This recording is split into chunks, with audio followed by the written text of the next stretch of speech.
आज जो हमारा टॉपिक है ये सबसे इम्पोर्टेंट टॉपिक होने जा रहा है।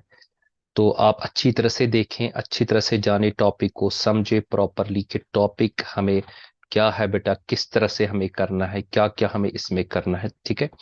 तो आज जो हम टॉपिक कर रहे हैं बेटा, ये कर रहे हैं फाइनेंशियल स्टेटमेंट्स। क्या कर रहे हैं बेटा? फाइनेंशियल स्टेटमेंट्स कर रहे हैं। ठीक है। तो इसको अच्छी तरह से समझे, इसको अच्छी तरह से जाने, काफी इंपॉर्टेंट टॉपिक होने जा रहा है। ठीक है। तो सबसे पहले हम लिखेंगे चैप्टर का नाम फाइनेंशियल स्टेटमेंट्स। ठीक है। पहले मैं इसका इंट्रोडक्शन देना चाहूंगा क्योंकि कल तक तो आपने वो सारी चीजें कर ली जो हमें पढ़नी थी। ठीक है। तो जैसे कि ट्रायल बैलेंस मैंने बोला काफी ज्यादा इंपॉर्टेंट टॉपिक था इसका, वो मैंने बता दिया आपको इस हवाले से। तो उसके हवाले से भी मैंने बात की अच्छी तरह से। मैंने बोला कि वो काफी ज्यादा हेल्पफुल है किसके लिए, क्या इसको कहते हैं, ये फाइनेंशियल स्टेटमेंट्स को प्रिपेयर करने के हवाले से। तो ये बेटा आपके सामने फाइनेंशियल स्टेटमेंट्स है, काफी ज्यादा इंपॉर्टेंट टॉपिक है, काफी ज्यादा इंपॉर्टेंट टॉपिक होने जा रहा है आपके लिए। ओके। चलिए जी, थोड़ा सा इसका टू द पॉइंट मीनिंग बता देते हैं, उसके बाद हम मेन चीजों पे आते हैं। तो फाइनेंशियल स्टेटमेंट्स क्या हो? फाइनेंशियल स्टेटमेंट्स जो है बेटा आपके लिए ये ऐसे स्टेटमेंट्स है जो प्रिपेयर किए जाते हैं। कब? टू द पॉइंट लिखूंगा फाइनेंशियल स्टेटमेंट्स, एब्रिविएशन फॉर्म में लिखूंगा।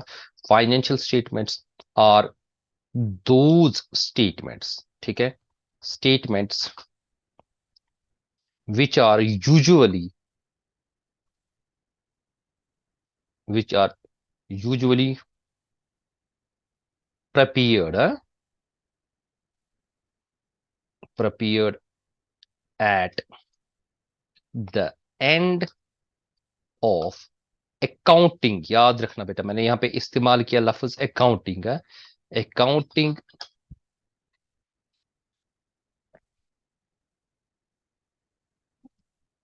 पीरियड। ठीक है। ये सबसे पहली बात है बेटा कि जो सबसे पहली चीज मैंने यहाँ पे बोली कि फाइनेंशियल स्टेटमेंट्स आर दो statements which are usually prepared at the accounting period. अब sir accounting period at the end of the accounting period, end of the accounting period क्या है ये जान लेना है आपको कि end of the accounting period usually अगर हम इंडिया की बात करें तो इंडिया में हमारे पास जो अकाउंटिंग पीरियड जो एंड होता है वो बेटा हमारे पास अकाउंटिंग पीरियड जो एंड होता है वो है 31 मार्च। यानी कि 1 अप्रैल स्टार्ट होता है और 31 मार्च। तो इसका मतलब है कि हमारे पास साल जो बनता है उसमें 2 साल होते हैं कैलेंडर ईयर के। जैसे कि मैं बोलूंगा 2023-24, 2023 के 9 मंथ्स आएंगे और 2024 के बेटा कितने मंथ्स आएंगे? 2024 के आपको ऑलमोस्ट 3 मंथ्स आएंगे। क्लियर बेटा?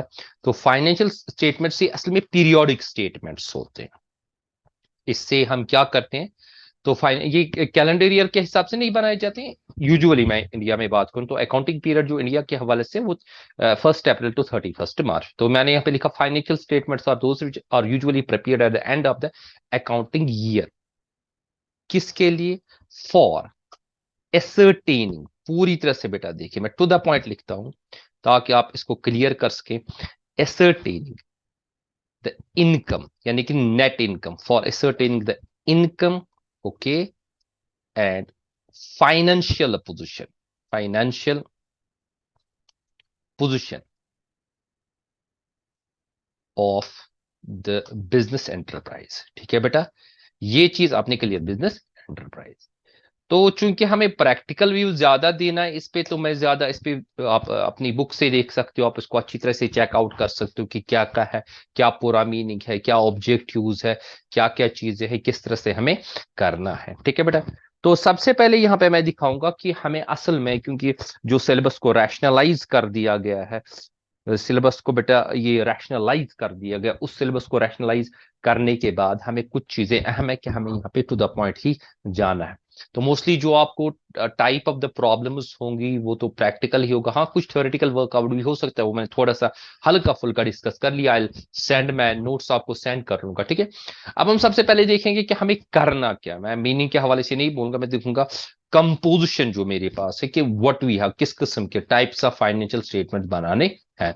मैं यहाँ पे लिखूंगा बेटा composition of what, financial statements, ठीक है बेटा, फाइनेंशियल स्टेटमेंट्स, ठीक है बेटा, स्टेटमेंट्स। क्लियर। तो यहां पे जी आपने एक चीज याद रखनी है कि दरअसल हमारे पास, याद रखें यहां पे मैंने ये जगह छोड़ी कि हमारे पास दो किस्म के ही स्टेटमेंट्स होते हैं, दो किस्म की, लेकिन अब कंपोजिशन प्रॉपरली मैं नीचे दूंगा। फिलहाल अगर हम देखें हमारे पास दो किस्म की ही स्टेटमेंट्स होते हैं, टाइप्स के हवाले से मैं बताऊं। एक टाइप जो हमारे पास है उसको बेटा जी कहा जाता है तच्चिस जिक्र इनकम स्टेटमेंट। क्या कहते हैं उसको? कहते हैं इनकम स्टेटमेंट, ठीक है बेटा, स्टेटमेंट। ओके। उसके बाद अगर हम देखें दूसरा, उसको कहते हैं पोजिशन, पोजिशनल स्टेटमेंट या पोजिशन स्टेटमेंट बेटर है, पोजिशन स्टेटमेंट, ठीक है बेटा, स्टेटमेंट। क्लियर। इनकम स्टेटमेंट और पोजिशन, इनकम स्टेटमेंट जिसके जरिए इनकम चेक की जाती है, और पोजिशन स्टेटमेंट जिसमें फाइनेंशियल पोजिशन है, एसेट्स और लायबिलिटीज के हवाले से पूरा वो डिस्कशन होगा, बता दिया जाएगा टू द पॉइंट में अप्रोच। अब कंपोजिशन क्या क्या है? देखिए, we have different kinds of the concerns, में अलग अलग किस्म की कंसर्न्स होती है। तो जो अलग अलग किस्म की हमारे पास कंसर्न्स होती है उनके हवाले से मैं बता देना चाहूंगा कि कौन सी कंसर्न, कौन कौन सा स्टेटमेंट यहां पे बेटा वो बनाती है, ठीक है। जैसे कि हम करेंगे, बात लेंगे, यहाँ पे नंबर ए में लिखूंगा, मैं लिखूंगा मैन्युफैक्चरिंग यूनिट्स, मैन्युफैक्चरिंग यूनिट्स, यानी कि मैन्युफैक्चरिंग जो ऑर्गेनाइजेशन होती है या मैन्युफैक्चरिंग यूनिट्स जो होते हैं, ठीक है। तो मैन्युफैक्चरिंग यूनिट जो है वो क्या क्या बनाते हैं बेटा, क्या क्या किस्म के? देखो, इनकम स्टेटमेंट में वो तीन चीजें बनाते हैं, ठीक है। सबसे पहली चीज क्या बनाते हैं वो अच्छी तरह से समझे। पहला बनाते हैं उसको कहते हैं प्रोडक्शन अकाउंट, ठीक है, प्रोडक्शन अकाउंट। ओके जिगर। इसके बाद इसी को कहा जाता है, हम उसको मैन्युफैक्चरिंग अकाउंट भी बोलते हैं, ठीक है बेटा, मैन्युफैक्चरिंग अकाउंट भी बोलते हैं। क्लियर। तो मैन्युफैक्चरिंग अकाउंट भी इसको बोला जाता है। ये पहला बनाते हैं। ओके। इसके बाद नंबर बी वो जो बनाते हैं वो बनाते हैं बेटा, एक तो हो गया प्रोडक्शन, हो गया मैन्युफैक्चरिंग, उसके बाद बनाते हैं ट्रेडिंग अकाउंट, ठीक है। पहले मैं ये कंपोजिशन बता दूं सारा ताकि आप अच्छी तरह से क्लियर कर सको, ठीक है। Trading account, okay dear, trading account. इसके बाद ट्रेडिंग अकाउंट के बाद नंबर सी जो हमारे पास है इसको बोला जाता है इंपॉर्टेंट अकाउंट काफी ज्यादा, profit and loss account. Okay. उसके बाद नंबर फोर्थ जो इनका बनता है उसको बोलते हैं बेटा बैलेंस शीट, ठीक है बेटा, बैलेंस शीट। ओके। तो इसमें जो हमारे पास है ये जो तीन है ना, यानी प्रोडक्शन, ये ये तीनों हमारे पास इनकम स्टेटमेंट होते हैं, तीनों हमारे पास क्या होते हैं बेटा, इनकम स्टेटमेंट। और ये जो बैलेंस शीट है पोजीशन स्टेटमेंट है। इसके बाद हम नंबर इस पे जाएंगे बेटा, नंबर सेकंड पे इसका जाएंगे। ओके। यहाँ पे मैं लिखूंगा बी। ओके। ये पहले हो गई मैन्युफैक्चरिंग, मैन्युफैक्चरिंग के बाद है दूसरा ट्रेडिंग यूनिट्स, ट्रेडिंग यूनिट्स, ठीक है। फिलहाल मैं यहाँ पे जो मुझे फाइनेंशियल स्टेटमेंट्स प्रिपेयर करने हैं सोल प्रोपराइटर की करने, वो भी मैं आगे बता दूंगा। फिलहाल यहाँ पे आप देखिए, इसमें नंबर ए जो है, ठीक है, एक चीज कर लेते हैं, थोड़ा सा चेंज कर लेते हैं, आप कंफ्यूज मत हो। कंट्रोल जी, कंट्रोल, सॉरी, कंट्रोल जी, कंट्रोल जी। ओके। इसको मैं यहाँ पे बेटा बुलेट सी डाल देता हूँ। ओके। क्लियर। ये ठीक रहेगा। तो यहाँ पे भी मैं बेटा बुलेट से ही स्टार्ट कर लेता हूँ। ओके। इसको थोड़ा सा पीछे ले जाते हैं, इसको बराबर, एक मिनट बेटा, यहाँ पे मैं इसको लेता हूँ ए, ठीक है। ट्रेडिंग अकाउंट्स वाले क्या करते हैं, वो ये तीन चीजें लेते हैं, ठीक है, ये वाली तीन चीजें बनाते हैं। कौन कौन सी? वो बनाते हैं बेटा ट्रेडिंग बैलेंस शीट। ओके। ये जो कंट्रोल सी में इसको करूंगा, मैं नीचे आऊंगा कंट्रोल वी कर लूंगा, ठीक। तो यहाँ पे मैं थोड़ा सा ये चीज इसको हटा देता हूं, ठीक है बेटा। तो ये चीज आपने, इसको मैं बुलेट लगा देता हूं। हो गया बेटा क्लियर। तो पहला मैन्युफैक्चरिंग यूनिट चार चीजें बनाती है, वो प्रोडक्शन अकाउंट, मैन्युफैक्चरिंग अकाउंट, इसके बाद ट्रेडिंग अकाउंट। यहाँ पे जो हमारे पास है ये क्या क्या बनाते हैं, ट्रेडिंग, प्रॉफिट एंड लॉस, और क्या, बैलेंस शीट बनाते हैं, बैलेंस शीट बनाते हैं। अच्छी तरह से बात को समझे, प्रॉपरली बात को समझे, क्लियरली बात को समझे, क्योंकि अच्छा यूनिट हो। तो हमें दरअसल जो यहां पे है ज्यादा फोकस इस पे करना है, ट्रेडिंग जो भी क्वेश्चन हमें, क्योंकि हमें फाइनेंशियल स्टेटमेंट जो प्रिपेयर करने हैं, आपके लिए बता दूं ये प्रिपेयर करने हैं सोल प्रोपरेटर्स के हवाले से। मैं लिखूंगा बेटा आपका जो है, क्योंकि जो रैशनलाइज सिलेबस कर दिया गया है, सोल प्रोपराइटर्स। ठीक है बेटा, तो ये याद रखें कि हमें इसी के हवाले से बेटा ये कर लेना है। इसको मैं एक ही लाइन में लाऊंगा ताकि आप इसको क्लियर कर सको। सोल प्रोपरेटर्स के हवाले से बेटा हमें ये चीज क्या प्रिपेयर करनी है। ठीक है, ये हमें सोल प्रोपरेटर्स के हवाले से करना। इसको मैंने थोड़ा सा बना दिया इस तरह से। सोल प्रोपरेटर्स यानी कि जो मियर ओनर्स होते हैं। ठीक है, इसको मैं लाइन लगा लेता हूं। तो यही ज्यादा से ज्यादा हमें किसका करना पड़ेगा, हमें ट्रेडिंग यूनिट्स का ही करना पड़ेगा। ट्रेडिंग यूनिट्स जो डायरेक्टली क्या बनाया माल बेचते हैं। मैन्युफैक्चरिंग यूनिट्स का हमें नहीं करना है। इसके बाद नंबर सी जो हमारे पास है बेटा, तीसरी किस्म के, उसको कहते हैं सर्विस सेक्टर, यानी कि सर्विस यूनिट्स, जो सर्विस ऑर्गेनाइजेशन है। ठीक है, सर्विस यूनिट्स। ठीक है, यानी कि सर्विस, और मैंने ट्रेडिंग यूनिट्स लिखा। ये बेटा दो ही चीजें बनाती है, ये तो बनाती है एक तो प्रॉफिट एंड लॉस अकाउंट और बैलेंस शीट, क्योंकि उनको ट्रेडिंग वगैरह कुछ नहीं बनाना पड़ता है।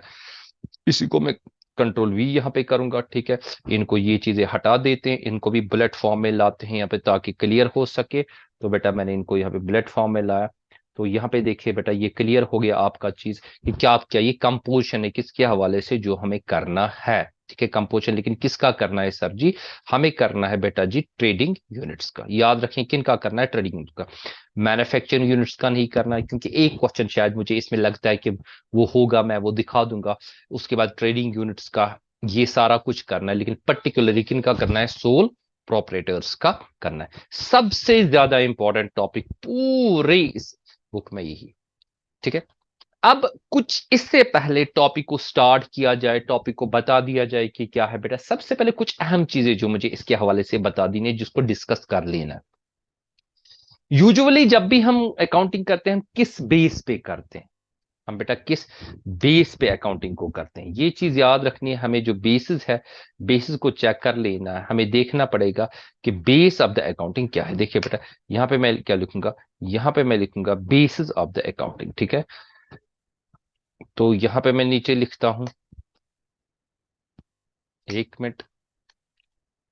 तो हम स्टार्ट करते हैं बेटा, पहले समझते हैं बेसिस ऑफ अकाउंट, क्योंकि अक्सर और बेशतर बच्चों को कंफ्यूजन होता है कि हम जो बेस इस्तेमाल करते हैं कौन सी, basis of the accounting user. ठीक है, काफी ज्यादा इंपॉर्टेंट टॉपिक है, इसको समझे। इसको मैं थोड़ा सा बारीकी लेता हूं ताकि आप इसको क्लियर कर। आज तो बेसिक इंफॉर्मेशन इसके हवाले से होगी, लेकिन क्योंकि ये कल मजेदार टॉपिक होने जा रहा है। ठीक है बेटा, तो यहां पे देखें कि कौन कौन सी बेस इस्तेमाल हमें करनी। सबसे पहली बेस जो हम इस्तेमाल करते हैं उसको कहते हैं कैश बेस। ठीक है बेटा, नंबर ए में लिखूंगा यहां पे कैश बेस। कैश बेसिस क्या हो गया, टू द पॉइंट बताता हूं, ज्यादा इसके हवाले से नहीं बताऊंगा क्योंकि मैं टॉपिक पे सीधे आ जाऊंगा फिर। कैश बेसिस में हम क्या करते हैं, यहां पे खाली हम पूरी तरह से वही ट्रांजेक्शन को लेते हैं जिसमें हम देखते हैं जो इनफ्लो और आउटफ्लो ट्रांजेक्शन का हो, वो हम रिकॉग्नाइज करते हैं कैश के बेस पे, यानी कि कैश आया कि कैश गया।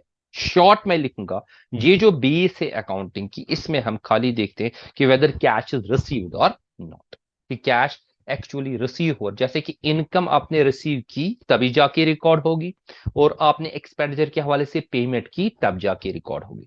तो शॉर्ट में यहां पे हम क्या देखेंगे, हम किस तरीके से रिकॉर्ड करते हैं इनफ्लो या आउटफ्लो।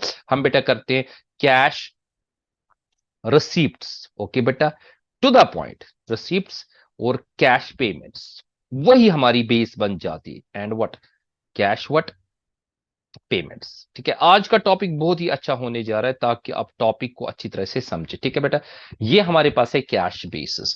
अच्छी तरह से समझे कैश बेस को, प्रॉपरली समझे कि कैश बेस हमारे पास बेटा क्या है। ओके, कैश बेस किसके हवाले से, कि कैश जितना रिसीव हुआ और कैश की जितनी पेमेंट हुई, इसी के हवाले से बेटा हम इसको क्या करते हैं, हम यहां पे रिकॉर्डिंग कर लेते हैं। अब जी आते हैं नंबर बी पे। नंबर बी हमारा है, उसको कहते हैं एक्रूअल बेस, यानी कि एक्रूअल बेसिस। ठीक है बेटा, इसको भी देखें, इसको भी समझे, काफी ज्यादा इंपॉर्टेंट है।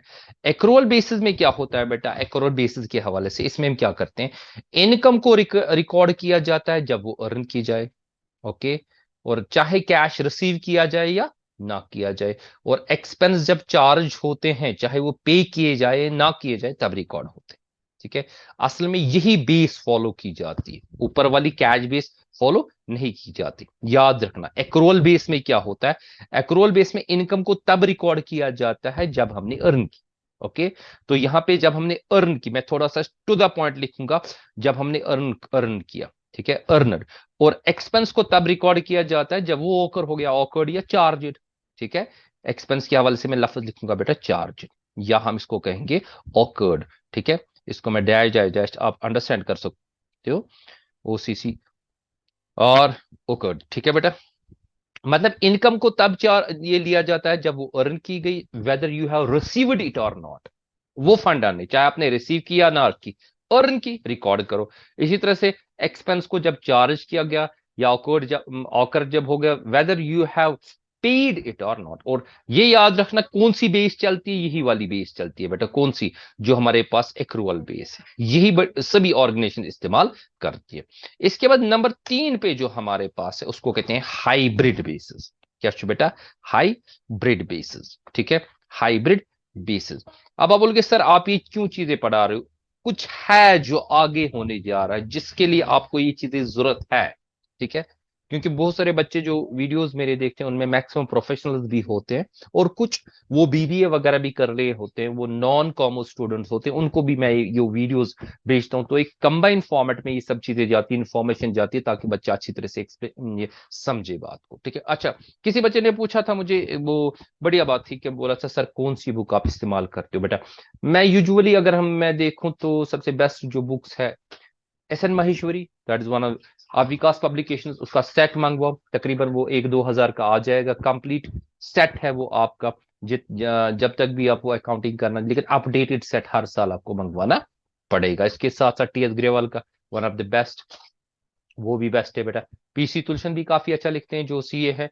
तो अच्छी अच्छी बुक्स है जो आपको मार्केट में मिल जाएंगी, आप उस तरह से कर लो, उसको चेक कर लो, उस तरह से देख सकते हो। फिलहाल हाइब्रिड बेस पे आ जाते हैं। हाइब्रिड बेस में क्या हो जाता है, एक कॉम्बिनेशन होती है बेटा, किस किस की, ये कॉम्बिनेशन होती है कैश बेस और किसकी, यानी कि मिक्सड बेस, यानी कि इसमें कंबाइन होता है, इसमें कंबाइन होता है किसका, इसमें बेटा कंबाइन होता है, ये कंबाइन होता है, ये कंबाइंड बेस हम इसको कह सकते हैं। कंबाइंड बेसिस किस किस को किया जाता है, यानी कि हम कंबाइन किस चीज चीज को करते हैं, इसको अच्छी तरह से समझे। एक तो कैश बेसिस को भी, ठीक है, और हम बेटा करते हैं किसको, हम इसको करते हैं क्या, इसको कहते हैं एक्रूअल बेस को भी। लेकिन अभी क्या क्या चीज कंबाइन होती है ये चीज आपने समझना है। देखो ये टैक्स अथॉरिटी ज्यादा इस्तेमाल करती है। ठीक है, यहाँ पे जो हम कह सकते हैं कि कैश बेस में क्या क्या आ जाता है, कौन सी चीजें, तो इनकम या रिसीप्ट बेसिस इसको कहा जाता है। एक्सपेंस जो इनकम होती है उसको कैश बेस पे लिया जाता है, और जो एक्सपेंस होता है उसको हम कह सकते हैं उसको एक्रूअल बेस पे लिया जाता है। यहाँ पे मैं लिखूंगा जो इनकम हमें, जिसको हम इनकम कहते हैं ना, इनकम, इनकम को हम कैश बेस पे इस्तेमाल करते हैं इनकम को, क्योंकि हमें कॉम्बिनेशन देखनी है। इनकम को हम कैश बेस पे इस्तेमाल करते हैं यहाँ पे, और एक्रूअल बेस में हम क्या करते हैं बेटा, यहाँ पे जो हमारे पास जो हम कह सकते हैं एक्सपेंसेस, उसके लिए हम क्या करते हैं बेटा, एक्सपेंसेस या पेमेंट्स हम कह सकते हैं, एक्सपेंसेस या पेमेंट्स के लिए हम क्या करते हैं, वो हम कौन सी चीज इस्तेमाल करते हैं, यानी कि कंबाइन दोनों, यूजुअली टैक्स अथॉरिटीज इस बेस का, इस चीज का इस्तेमाल करती है। ठीक है, एक तो होगा ये हमारे पास, तो ये तो मैंने बताया कि बेसिस ऑफ अकाउंट्स यूज्ड क्या क्या है इसमें। अब जी है इसके बाद, ये तो मैं पूरी तरह से फिर से एक मर्तबा आपको बता, हमने फाइनेंशियल स्टेटमेंट, इनकम, ये पोजीशन स्टेटमेंट, कंपोजिशन भी मैंने बता दिया, और सबसे अहम तरीन चीज हमारे पास बेटा ये है जो हमें करना है। ठीक है, इसको मैं थोड़ा सा येलो फॉर्मेट में लगा देता हूं, ये चीज हमें करनी है। तो आगे ही मैं आपको बता दूंगा क्या क्या चीज जो है, क्योंकि मैं इसको कंक्लूड करूंगा आज के टॉपिक को कल के हवाले से जो सोल प्रोपरेटर्स के हवाले से है। हमें 3 चीजों को असल अच्छी तरह से पढ़ना, कितनी चीजों को, 3 चीजों को अच्छी तरह से पढ़ना, इनकी अपनी फॉर्मूलाज भी होगी। सबसे पहली चीज जो मुझे पढ़ना है बेटा, नंबर फर्स्ट, ठीक है, जो सोल प्रोपरेटर्स के हवाले से है, मैं फिर से इसको कॉपी करूंगा, यहां पे मैं लिखूंगा फाइनेंशियल स्टेटमेंट, असल में जो हमारे पास है, कंट्रोल सी करके यहां पे लाऊंगा अच्छी तरह से बेटा, देखिए कंट्रोल वी, क्या क्या चीज पढ़नी है यहाँ पे सुन। सबसे पहले हमें पढ़ना है बेटा ट्रेडिंग का, ट्रेडिंग अकाउंट। ओके, अब हम क्या क्या पढ़ेंगे सर इसके लिए सबसे पहले हमें क्या पढ़ना है? देखिए, किसी भी चीज जो ये अकाउंट है, ये लेजर अकाउंट, ट्रेडिंग अकाउंट क्या है बेटा? लेजर अकाउंट है, ठीक है। हमें क्या क्या पढ़ना है इसका? एक तो सबसे पहले हमें इसकी जर्नल एंट्रीज पढ़नी है। जर्नल एंट्रीज से पहले हम लेजर पढ़ेंगे, क्योंकि वो मैं कल बताऊंगा। एक तो जर्नल इसका पढ़ना पड़ेगा, ठीक है बेटा, जर्नल इसका पढ़ना पड़ेगा, ठीक है, ट्रेडिंग अकाउंट का। इसका हम लेजर पढ़ेंगे, ठीक है। और हम देखेंगे कुछ इंपॉर्टेंट फॉर्मूलाज, ठीक है। फॉर्मूलाज यानी कि शॉर्ट फॉर्मूलाज, कुछ जैसे कॉग्स निकालने के लिए मैं उसको कहूंगा शॉर्ट फॉर्मूलाज में। कुछ जो इंपॉर्टेंट फॉर्मूलाज है, शॉर्ट फॉर्मूलाज भी मैं वो सिखाऊंगा कि क्या क्या क्या होती है, ठीक है बेटा। फॉर्मूला लॉज हम पढ़ेंगे इसमें बेटा। इसी तरह से जो इसके बाद है नंबर 2 हमें क्या पढ़ना है? इसमें यूजुअली जो शॉर्ट फॉर्मूलाज वो हम देखेंगे कल। नंबर 2 हमें जो पढ़ना है बेटा, नंबर 2 अच्छी तरह से देखें, वो हमारे पास है profit and loss account. Profit and what? Loss account. Okay बेटा, प्रॉफिट और लॉस अकाउंट के हवाले से भी बेटा यही तीन चीजें पढ़नी। इसको थोड़ा सा नीचे वाले पेज पे लाते हैं, ताकि आप अच्छी तरह से ये इस चीज को समझो कि क्या है ये चीजें। कंट्रोल C, तो वहां पे मैं कंट्रोल V बेटा कर लेता हूं। तो यही तीन चीजें बेटा हमें पढ़नी है। इसका भी जर्नल पढ़ना है, इसका भी लेजर फॉर्मेट पढ़ना है, इसकी भी शॉर्ट फॉर्मूलाज पढ़नी। इसके बाद बेटा नेक्स्ट, ये दोनों जो बेटा हमारे पास है, ये दोनों हमारे पास है इनकम स्टेटमेंट। इसको मैं येलो लाइन बना देता हूं, थोड़ा सा आपके लिए एक चीज लिखता हूं। ये मेरे पास है नंबर A। ओके, इसको मैं लिखूंगा बेटा, इसको थोड़ा सा यहां पे लाएंगे। ओके, ये मेरे पास है इनकम स्टेटमेंट्स, ठीक है। Income what? Income statements, statements, ठीक है बेटा। तो ये इनकम स्टेटमेंट्स बेटा हमें पढ़ने हैं। कंट्रोल Z करके वापस लाता हूं, ठीक है। इसको मैं ये वाला फॉर्मेट आपको खत्म कर देता हूं ताकि क्लियर हो जाए। तो इनकम स्टेटमेंट्स में हमें बेटा दो चीजें पढ़नी है, MEN, state STAT। Okay, statements हो गया बेटा क्लियर। इनकम स्टेटमेंट में हमें दो चीजें पढ़नी है, एक तो ट्रेडिंग अकाउंट पढ़ना है, और क्या पढ़ना है बेटा? ये प्रॉफिट एंड लॉस अकाउंट। अब हम क्या करेंगे? नंबर बी हमें क्या करना है बेटा?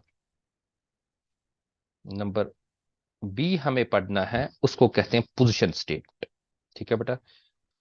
Position, POSITION, position statement. अच्छी तरह से याद रखिए, इसको बार बार वीडियो को चेकआउट कर ली, कल से अच्छा टॉपिक होने जा रहा है। पोजीशन स्टेटमेंट में बेटा हमें क्या पढ़ना है? हम पढ़ेंगे इसमें नंबर 1, एक ही चीज हमें पढ़नी। इसको हम क्या कहते हैं बेटा? पोजीशन स्टेटमेंट को, इसको हम बेटा कहते हैं बैलेंस शीट। ओके, हमें इसमें खाली बैलेंस शीट पढ़ना, बैलेंस शीट पढ़ना। ओके बेटा, तो ये जो चीजें हैं, ये हम कल अच्छी तरह से इसको बेटा जानेंगे, अच्छी तरह से देखेंगे, पूरी तरह से चेकआउट कर ले। इनकम स्टेटमेंट में दो चीजें, एक तो इसका ट्रेडिंग और क्या profit and loss account. Okay, इसमें जर्नल लेजर, इसकी short formulas, profit and loss में जर्नल लेजर और इसकी शॉर्ट फॉर्मूलाज, और उसके साथ साथ जो पोजीशन स्टेटमेंट है। इसके बगैर भी एक और चीज बेटा हमें पढ़नी है इसमें, वो क्या है? वो याद रखना पड़ेगा आपको कि वो है कंप्यूटेशन ऑफ क्या? वो है कंप्यूटेशन ऑफ कैपिटल। वो मैं यहाँ पे नीचे एक वर्किंग जो हमें करनी है, वो याद रखना बेटा। वर्किंग हमारे पास एक इंपॉर्टेंट वर्किंग जो हमें करनी है, यहाँ पे मैं लिखूंगा आपके लिए वर्किंग्स।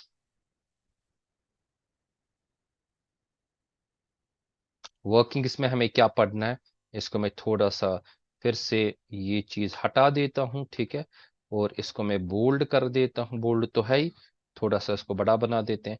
वर्किंग्स में हमें क्या पढ़ना है बेटा? याद रखें, वर्किंग्स में हमें क्या करना है? हमें करना है computation of what? Computation of closing capital, closing capital, ठीक है। और एक चीज याद रखें, ये तो वर्किंग इसमें बेटा हमें पढ़ना है। पूरी तरह से देखें, मैं पूरी तरह से आप ओवरव्यू देना चाहूंगा, क्योंकि कल से कोई इसके बगैर ये नहीं होगा। कल से सीधे टॉपिक को आपको बता दिया जाएगा कि क्या टॉपिक है। तो competition of working capital, okay, ठीक है। तो ये याद रखिए अच्छी तरह से कि ये चीज भी हमें करनी। देखो बेटा, एक तो इनकम स्टेटमेंट में ये, पोजीशन स्टेटमेंट में वो, वर्किंग्स में ये। इसके बाद एक और चीज है हमें देखना है, कॉन्सेप्ट। कॉन्सेप्ट में डायरेक्टली क्वेश्चन को कैसे करें? मतलब जो शॉर्ट वर्क में मैं बताता हूँ, कॉन्सेप्ट में हमें क्या करना है बेटा, याद रखे कॉन्सेप्ट में हमें क्या करना है, डायरेक्टली जल्दी जल्दी क्वेश्चन को कैसे किया जाए। तो हमें वर्क इसके बाद जो है उसको कहते हैं टीपीबी। क्या कहते हैं? टी पी और बी। ठीक है सर, ये टीपीबी क्या हो गया? टीपीबी हो गया trading profit and loss and, ये क्या इसको कहते हैं? Balance sheet. ये याद रखना, टीपीबी क्या हो गया? Trading profit and loss and what? Balance sheet. याद रखना टीपीबी कॉन्सेप्ट हमें देखना है, टीपीबी क्या होगा। इसको मैं थोड़ा सा बड़ा आपके लिए करता हूं, ठीक है? तो यहाँ पे मैं इसको बड़ा कर देता हूं और इसको यहाँ पे लाता हूं। हो गया बेटा क्लियर? ठीक है, आपके लिए पूरा इस तरह से मैं दिखाता हूँ इसका थोड़ा सा menu. What is basically trading account? Trading account क्या है डियर? याद रखें, ये फर्स्ट पार्ट है इनकम स्टेटमेंट का। मैं लिख सकता हूं इसको, it is the first part of income statement. Income statement, ठीक है बेटा, फर्स्ट पार्ट है किसका? इनकम स्टेटमेंट का। क्लियर? तो या हम इसको कह सकते हैं इनकम स्टेटमेंट को अगर मैं ब्रैकेट में बोलूं, मैं आपको बता सकता हूं ये प्रॉफिट एंड लॉस अकाउंट भी हम इसको कहते हैं, प्रॉफिट एंड लॉस अकाउंट भी इसको कहा जाता है। क्लियर बेटा? मतलब इसको मैं ब्रैकेट यहां पे क्लोज करता हूं, यानी कि at the first part of income statement इसको प्रॉफिट एंड लॉस अकाउंट कहते हैं। अब ये पहला पार्ट है, इस ट्रेडिंग अकाउंट के जरिए हम बेटा जी क्या एसरटेन करते हैं? व्हाट वी एसरटेन हियर, हम इस ट्रेडिंग अकाउंट के जरिए क्या एसरटेन करते हैं? ठीक है, यहां पे मैं लिखूंगा ट्रेडिंग अकाउंट। ये हाँ, पहले इसका मैं नेचर बताऊंगा। जो ट्रेडिंग अकाउंट है, यहां पे मैं लिखूंगा trading account is nominal in nature. Nominal in what? Nature. ये बेटा आपने क्लियर होना चाहिए, टू द पॉइंट कॉन्सेप्ट यहां पे सिखा रहा हूं कि ट्रेडिंग अकाउंट जो है बेटा नॉमिनल इन नेचर, यानी कि नॉमिनल में क्या होता है? डेबिट साइड से ये एक्सपेंस और लॉसेस होते हैं और क्रेडिट साइड से इनकम्स और गेन्स। मैं यूजुअली, मेरी एक आदत है, जब मैं ये ना ऑफलाइन क्लास लेता हूँ वहां पे मैं बताता हूँ कि जो भी आप अकाउंट प्रिपेयर करते हो उसका नेचर आपको पता होना चाहिए, तभी जाके आप अच्छी तरह से अकाउंट को प्रिपेयर कर सकते हो। ओके बेटा? तो अब जो मैंने बताया कि जब आप सिंगल कोई इंडिविजुअल अकाउंट बनाओगे तो मॉडर्न अप्रोच का इस्तेमाल करो, बेस्ट रहता है। लेकिन जब आप ऐसा कोई अकाउंट प्रिपेयर करोगे जिसमें छुपी हुई थी बहुत सारी चीजें, जैसे कि प्रॉफिट और लॉस निकालना होता है, तब आप थोड़ा सा ट्रेडिशनल में जाओ, और जो यूजुअली हम नॉमिनल अकाउंट को ही उस टाइम लेते हैं। ठीक है, तो trading account is nominal in nature. तो ट्रेडिंग अकाउंट जो है बेटा वो हमारे पास नॉमिनल इन नेचर है। It is prepared, it is it is prepared to ascertain, it is prepared to ascertain, okay, किस लिए प्रिपेयर किया जाता है? Very important point, it is prepared to ascertain gross profit. Okay, gross, मैं थोड़ा सा इसको बेटा, it is prepared to ascertain gross profit. जो ग्रॉस प्रॉफिट होता है, ठीक है, इसको मैं आपके लिए अंडरलाइन करता हूं, तो पहले मैं बाद में बताऊं ग्रॉस प्रॉफिट और ग्रॉस लॉस। यूजुअली तो हम ग्रॉस प्रॉफिट की तरफ जाएंगे, ग्रॉस लॉस। ओके बेटा, it is prepared to ascertain gross profit और व्हाट? Gross loss. ठीक है, ये बिजनेस एंटरप्राइज का जो हो बेटा होता है उसी के हवाले से। ठीक, तो या तो हम इसको प्रिपेयर करते हैं ग्रॉस प्रॉफिट के लिए, तो मैं इसको अंडरलाइन कर देता हूं, या तो हम इसको प्रिपेयर करते हैं किसके लिए? ग्रॉस। यूजुअली तो हम क्या कहते हैं कि ग्रॉस प्रॉफिट। ठीक है, फिर से मैं देता हूं कि ये पहला पार्ट है इनकम स्टेटमेंट का या प्रॉफिट एंड लॉस अकाउंट का। ट्रेडिंग अकाउंट नॉमिनल नेचर है, it is prepare to ascertain what? Gross profit और ग्रॉस लॉस। ओके, चले जी आगे हम देखते हैं। ठीक है, अब कुछ इंपॉर्टेंट फॉर्मूलाज यहाँ पे की जाए और उसके बाद हम आगे चलते हैं। ट्रेडिंग अकाउंट में कौन कौन सी फॉर्मूलाज आ जाती है? ट्रेडिंग अकाउंट में कौन कौन सी फॉर्मूलाज आ जाती है? देखिए बेटा, सबसे पहली फॉर्मूला जो हमारे पास है यही हम देंगे, नंबर वन।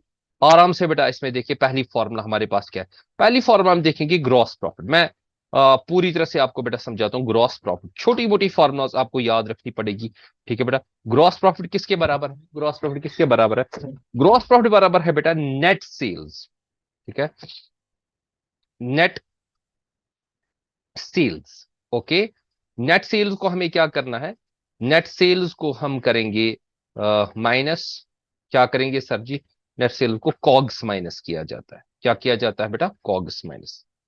ठीक है, कॉग्स मतलब हो गया cost of what, goods sold. मैंने बोला कि मैं सभी फॉर्मूलाज आपको बता दूंगा कि क्या क्या फॉर्मूलाज है, अच्छी तरह से मैं आपको समझाऊंगा, ठीक है।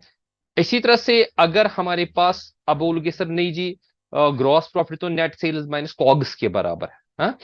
तो यहाँ पे है दूसरी चीज, अगर आप बोलोगे सर नहीं जी ग्रॉस लॉस भी हो सकता है कभी, ठीक है, कोई मसला नहीं। हम यहाँ पे क्या लिखेंगे, हम लिखेंगे ग्रॉस, ओके, लॉस।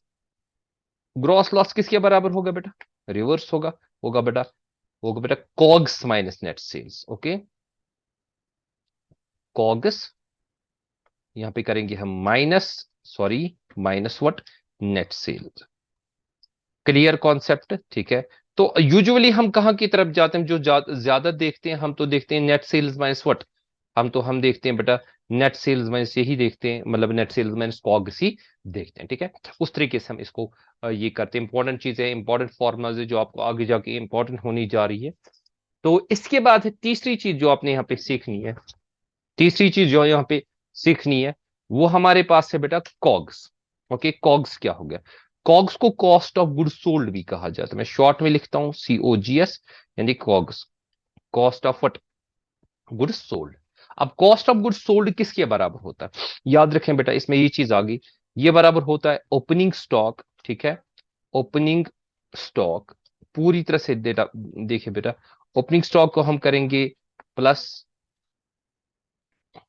सॉरी, एक मिनट बेटा, मुझे प्लस यहाँ पे नहीं दिख रहा है, वेट, हाँ, ओपनिंग स्टॉक प्लस, हम करेंगे इसमें बेटा नेट परचेज, नेट परचेज, ठीक है, प्लस करेंगे हम इसमें डायरेक्ट एक्सपेंसेस, ठीक है बेटा, डायरेक्ट, फिलहाल फॉर्मूला आप याद रखें, बाद में अच्छी तरह से डिस्कशन हो जाएगा, एक्सपेंसेस, ओके।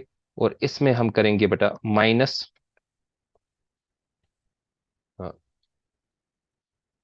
माइनस बेटा हम इसको करेंगे क्लोजिंग स्टॉक, ठीक है, क्लोजिंग स्टॉक।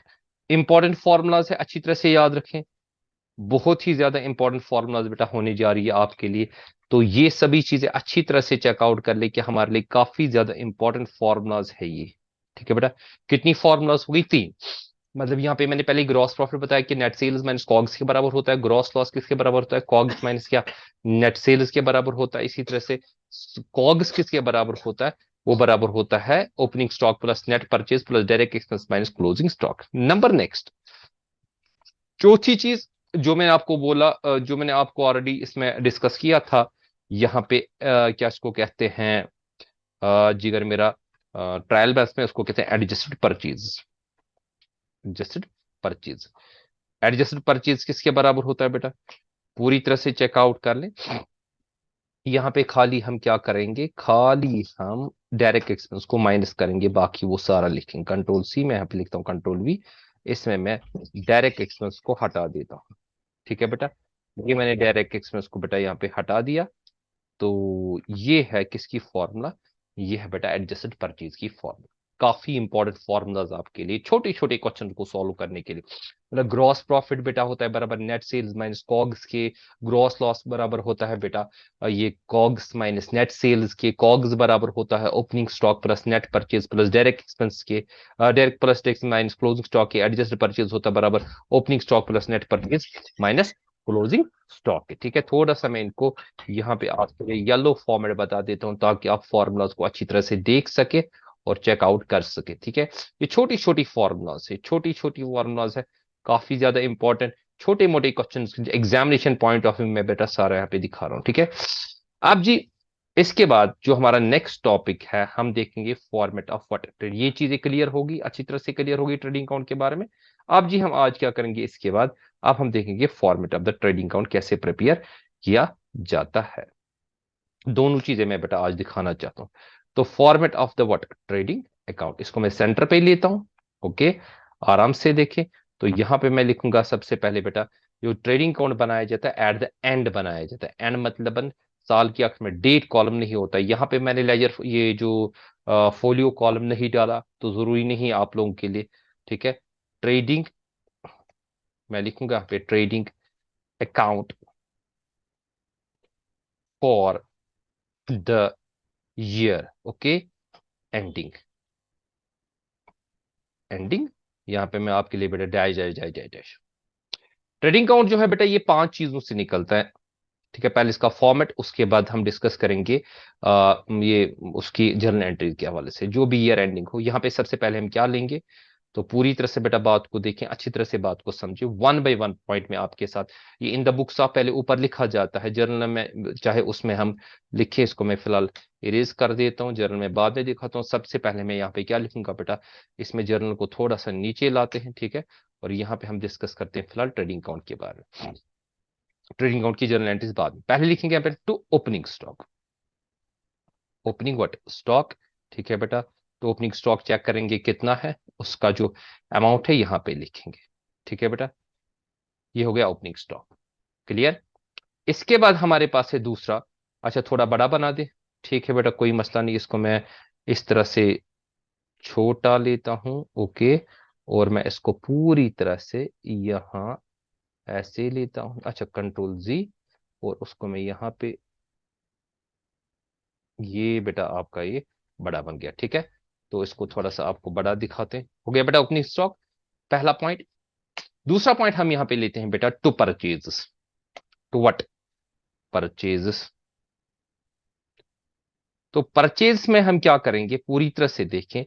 परचेज को हमें देखना है कि परचेज हमारे पास बेटा कितना है, मतलब ये शायद वुचुन जिगर में न्यूकूता असलस में जिकूता, इसको हम चेकआउट कर लेंगे यहाँ पे। तो यहाँ पे मैं थोड़ा सा यहाँ पे इस तरह से लिखता हूं कि परचेज को मैं थोड़ा सा यहाँ पे दिखाता हूँ, क्रॉस क्रॉस क्रॉस। तो यहाँ पे मैंने इतना लिया, इसको करेंगे यहीं पे लेस करेंगे हम इसमें, पूरी तरह से बेटा देखें, लेस हम इसमें करेंगे, ठीक है। पीआर यानी कि परचेज रिटर्न्स, या उनको कहा जाता है returns, returns what, returns inwards के आउटवर्ड, रिटर्न्स आउटवर्ड्स, यहाँ पे लेस किया जाता है। यहाँ पे भी क्रॉस क्रॉस क्रॉस, ओके बेटा। ये जो है यहाँ पे बेटा क्या होता है, लेस होता है, ठीक है। ये जो होता है परचेज में, एक मिनट थोड़ा सा इसको खींचना चाहूंगा यहाँ की तरफ, ताकि आप पूरी तरह से देख सके। इसको मैं ऊपर की तरफ ले जाऊंगा, वेट, अच्छी तरह से क्लियर करना चाहता हूँ, ठीक है। इसको थोड़ा सा यहाँ पे लेंगे, इसको थोड़ा सा यहाँ पे लेंगे, ताकि आप अच्छी तरह से क्लियर कर सको। यहाँ पे मैं थोड़ा सा इसका एक ब्रैकेट डालता हूँ, और यहाँ पे भी बेटा मैं एक ब्रैकेट डालता हूँ, क्लियर। तो ये मैंने परचेज को किया लेस व्हाट, परचेज रिटर्न या रिटर्न आउट, जो इसका अमाउंट है वो यहाँ पे आएगा, ठीक है। तो इसी को कॉपी कर लेते हैं, कंट्रोल सी, और इसको यहाँ पे लिखते हैं कंट्रोल। कितने पॉइंट्स हो गए बेटा जी, 2। मतलब हमने क्या किया, परचेज को लेस किया इस तरह से। इसके बाद तीसरे नंबर पे जो उसका आता है, तीसरे नंबर पे जो आता है उसको कहते हैं बेटा डायरेक्ट एक्सपेंस, ठीक है। डायरेक्ट एक्सपेंसेस सबसे इंपॉर्टेंट पॉइंट है इसमें, इसका इसके मुतलिक कल हमारा कंप्लीट एक लेक्चर होगा, डायरेक्ट व्हाट एक्सपेंसेस, ठीक है। ये इस पे कल कंप्लीट लेक्चर होगा, आप अच्छी तरह से सीख पाओगे, ठीक है। तो यहाँ पे हम लिखेंगे इसको, यही कंट्रोल वी डालेंगे, हो गया बेटा। फिलहाल मैं फॉर्मेट पे फोकस कर रहा हूँ, तो आपको अच्छी तरह से फॉर्मेट के बारे में बता देना चाहता हूँ कि असल में फॉर्मेट है क्या इसका, किसका, मतलब जो हमारे पास है ट्रेडिंग अकाउंट। फिलहाल तो यहाँ से कितनी चीजें आ गई, एक तो आ गया ओपनिंग स्टॉक, ठीक है। अच्छा सर ओपनिंग को पूरा लिखें, कोई मसला नहीं, मैं ओपनिंग को बेटा पूरा लिखता हूँ, ठीक है बेटा। ये ओपनिंग स्टॉक हो गया। और दूसरी चीज मैंने यहाँ पे परचेज ली, और मैंने क्या लिया, परचेज रिटर्न्स, ओके, या लेस परचेज रिटर्न या रिटर्न आउट, फिर डायरेक्ट यहां से बेटा हमारे पास कितनी चीजें आएंगी, यहां से हमारे पास 2 चीजें आएंगी। कितनी चीजें आएंगी, 2 चीजें आएंगी। वहां से कितनी चीजें आई, वहां से तो हमारे पास, इसको मैं थोड़ा सा यहाँ पे खींचता हूँ ताकि अच्छी तरह से आप देख सको, चेकआउट कर सको। सबसे पहले हम यहाँ से लेंगे बाय व्हाट, सेल्स, ठीक है बेटा। सेल्स अच्छी तरह से समझे टॉपिक को।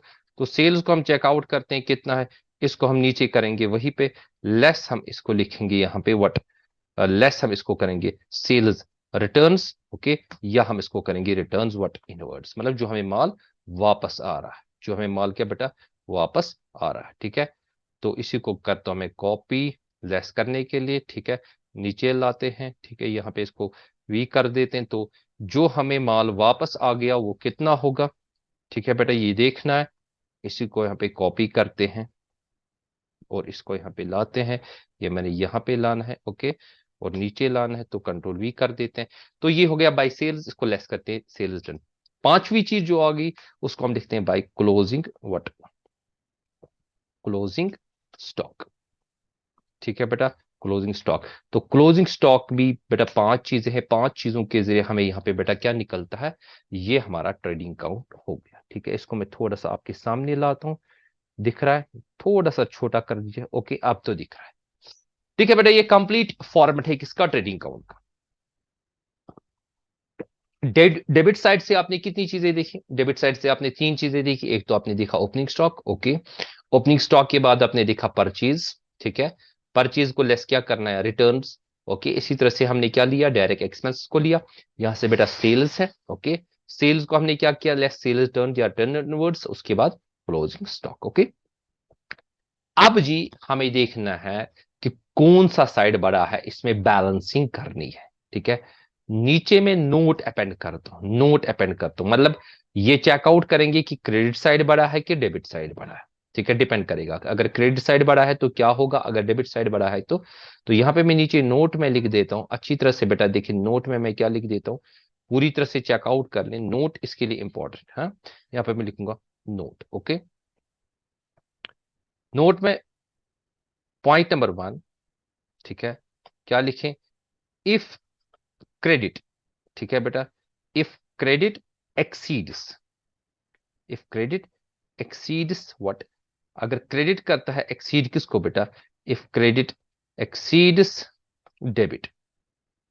ठीक है बेटा, अगर क्रेडिट साइड एक्सीड करेगा किसको, डेबिट साइड को, पूरी तरह से चेकआउट कर ले। देखिए बेटा, अगर आपका जो एक क्रेडिट साइड है ये वाला साइड, ठीक है, इसको मैंने क्रेडिट और डेबिट तो नहीं लिखा, लेकिन अब जब आप बनाओगे तो इसमें यहां से हम क्या लिखते हैं, क्रेडिट, और यहां से लिखते हैं डेबिट। चलो मैं आपको दिखाता हूँ डेबिट और क्रेडिट, मतलब यहाँ के एक्सट्रीम साइड में हम लिखते हैं बेटा डेबिट, ओके, ठीक है बेटा, और यहाँ के इसमें हम लेंगे, यहाँ पे हम लिखेंगे बेटा इसको क्या, यहां पे हम लिखेंगे बेटा सी और आर, क्रेडिट। ठीक है, अब अगर क्रेडिट साइड एक्सीड करता है डेबिट साइड को, ठीक है, तो वो हमारे लिए है बेटा, वो होता है हमारे लिए ग्रॉस प्रॉफिट। ठीक है, इट इज, या हम कह सकते हैं वो हमारे पास होता है ग्रॉस प्रॉफिट, मैं लिखूंगा जीपी, यानी कि ग्रॉस प्रॉफिट। अब अगर डेबिट करता है किसको, एक्सीड क्रेडिट, इफ अगर हमें क्या करता है, डेबिट करता है किसको, एक्सीड्स, एक्सीड्स क्रेडिट।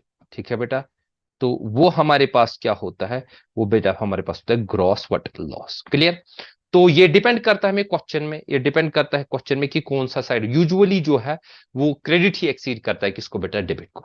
ठीक है, तो ये हमारा फॉर्मेट है।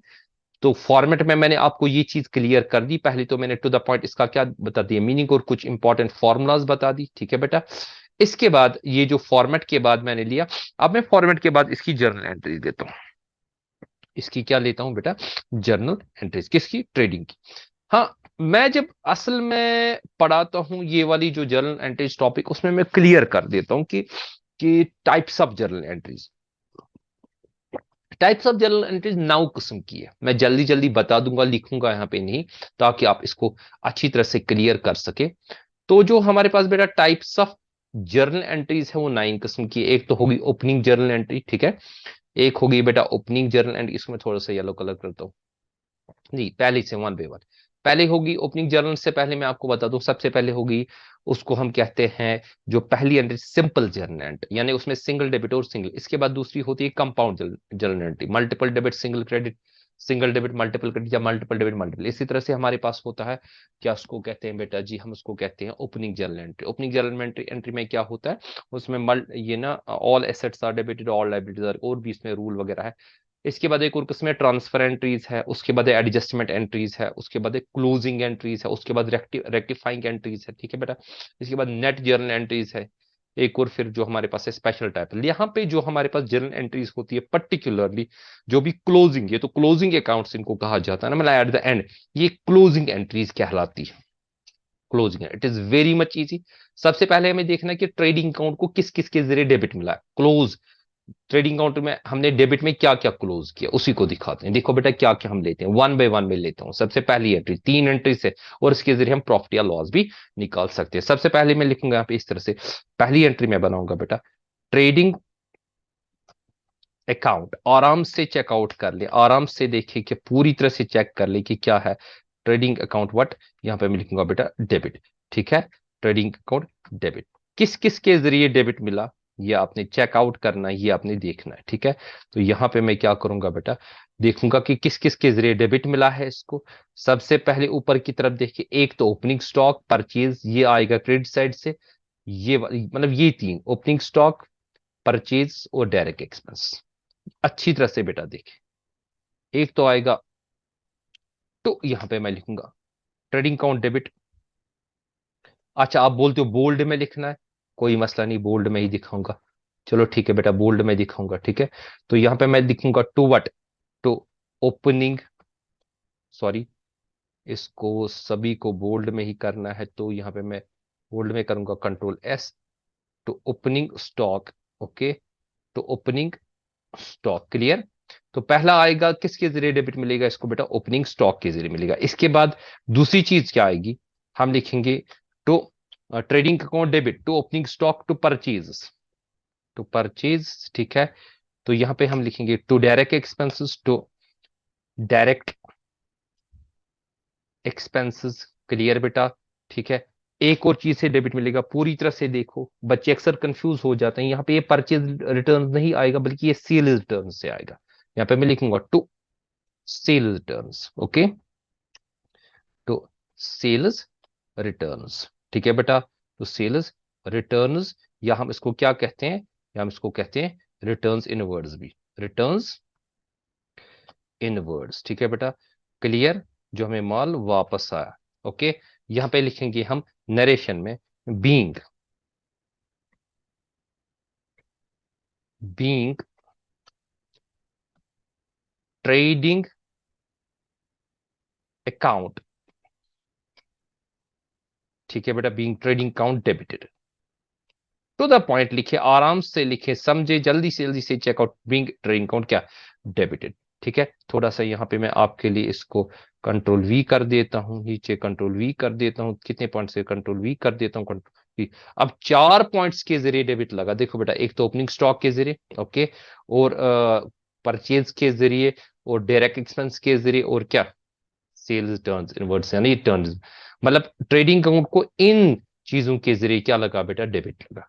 ठीक है, क्लियर, यहां पे अच्छे से क्लियर। तो अब हम देखेंगे इसको किस अकाउंट के जरिए क्रेडिट लगा। ठीक है, ये तो पहली चीज है, ये तो हमने पहली एंट्री बना दी, अब हम दूसरी, 3 एंट्रीज टोटल बन जाती है। तो देखेंगे क्रेडिट, क्रेडिट एक तो सेल्स, क्लोजिंग स्टॉक पहले लेंगे, यहां पे हम लिखेंगे बेटा इस तरह से, सेल्स अकाउंट। ठीक है, और मैं यहां पे बेटा डेबिट लिखूंगा इसका। ठीक है, सेल्स अकाउंट डेबिट, क्लियर। फिर लिखूंगा मैं closing stock, closing stock, okay, account, इसको भी बेटा डेबिट, पूरी तरह से चेक करें, कंफ्यूज नहीं होना है। ठीक है बेटा, क्लोजिंग स्टॉक डेबिट। उसके बाद लिखेंगे बेटा जो यहां से ये परचेज रिटर्न्स है, परचेज रिटर्न्स या रिटर्न आउटवर्ड्स। ओके, यहां पे मैं लिखूंगा purchase returns, returns, sorry, returns account, या इसको मतलब वो रिटर्न्स आउटवर्ड्स भी कहा जाता है, वो तो मैंने ऊपर दिखाया। इसको बेटा लगेगा डेबिट। ठीक है, तो यहां पे लिखेंगे हम to what, to trading account. Okay बेटा, टू ट्रेडिंग अकाउंट। तो ये जी देखे, किन किन चीजों के जरिए बेटा इसको क्या लगा है, क्रेडिट मिला है। ठीक है, अब आप बोलोगे सर ये क्या आप चीज बता रहे हो, आप बता रहे हो कि किन चीजों के जरिए डेबिट मिला है, किन चीजों के जरिए क्या क्रेडिट मिला है। हाँ बेटा, सही बात बता रहा हूँ, मतलब ट्रेडिंग अकाउंट को इन चीजों के जरिए डेबिट मिला है, और ट्रेडिंग अकाउंट को इन चीजों के जरिए क्रेडिट मिला। थोड़ा सा इसको आपको येलो कलर कर देता हूं, ये आपका येलो कलर है, और ये बेटा आपका येलो कलर यहाँ पे है। ठीक है बेटा, क्लियर। ये तो हो गया हमें ट्रेडिंग अकाउंट की, इन चीजों के जरिए इसको डेबिट मिला, इन चीजों के जरिए इसको क्या मिला, क्रेडिट मिला। इसको मैं कॉपी कर लेता हूं, कंट्रोल C, और इसी को मैं बेटा यहां पे लाता हूं, यहां पे करता हूं कंट्रोल V, यहां पे लिखूंगा being trading account what, credited, clear, credited हो गया बेटा, ये चीज भी क्लियर। अब लास्ट एंट्री, या तो बेटा प्रॉफिट होगा क्वेश्चन में, या तो लॉस होगा डेफिनेटली। मतलब या तो ग्रॉस प्रॉफिट होगा या तो क्या ग्रॉस लॉस होगा।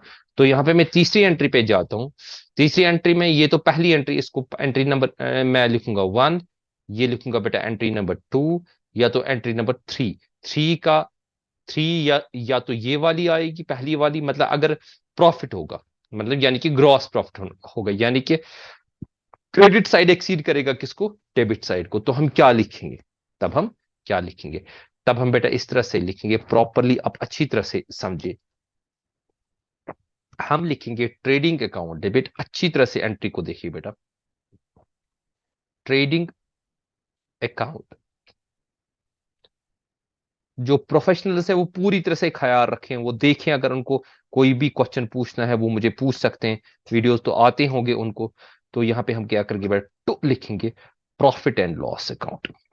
तो profit and what, loss account. ठीक है बेटा, तो प्रॉफिट एंड लॉस अकाउंट यहां पे लिखेंगे बीइंग, पूरी तरह से बेटा देखें, being gross profit, okay, transferred, transferred, transferred मतलब क्या होगा, बीइंग ग्रॉस प्रॉफिट ट्रांसफर्ड कहां पे कर रहे हैं हम, वो करें profit and loss account. Clear बेटा, ये याद रखना, ये पहली तब एंट्री, कंट्रोल जी, तो तब बेटा एंट्री बन जाती है जब हमें क्या होगा, जब प्रॉफिट होगा, ओके। तो अगर लॉस के टाइम में इस एंट्री को रिवर्स किया जाएगा, मतलब तीसरी एंट्री या तो ये होगी, या तो बेटा या मैं इसलिए इसको शॉर्ट में लिखूंगा, ये ये अगर हमारे पास जीपी है, ग्रॉस प्रॉफिट है, और इसी को मैं यहां पे आ जाऊंगा, तीसरी एंट्री या तो ग्रॉस प्रॉफिट की होगी, या तो बेटा किसकी होगी, या तो ग्रॉस लॉस की एंट्री होगी। तो एंट्री रिवर्स हो जाएगी, यहां पे लिखा जाएगा profit, okay, and loss account debit. ठीक है बेटा, थोड़ा सा यहां पे अच्छी तरह से देखेंगे, इसको मैं यहां पे लिखता हूं, ये बेटा हो गया डेबिट। ठीक है, तो हम लिखेंगे what, to trading account, trading account, okay बेटा, क्लियर।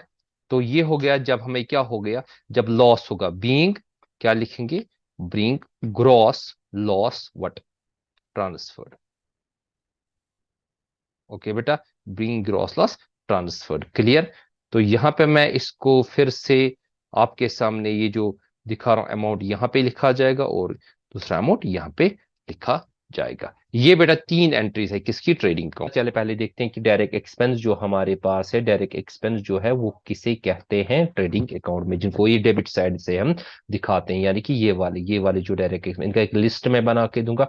वो तो हतमी लिस्ट में नहीं होगा, लेकिन अलबत्ता कुछ ऐसी चीजें बता दूंगा जो आपके लिए काफी ज्यादा, मैं कह सकता हूं कि इससे आपको पता चल जाएगा कौन सा डायरेक्ट। पहले इसका टू द पॉइंट मीनिंग लिखेंगे कि डायरेक्ट एक्सपेंसेस किनको कहा जाता है। दोज एक्सपेंसेस, यहां पे मैं लिखूंगा शॉर्ट में, दोज एक्सपेंसेस हैं, एक्सपेंसेस, अच्छा टी कैपिटल कर लेते हैं, कोई मसला नहीं बेटा।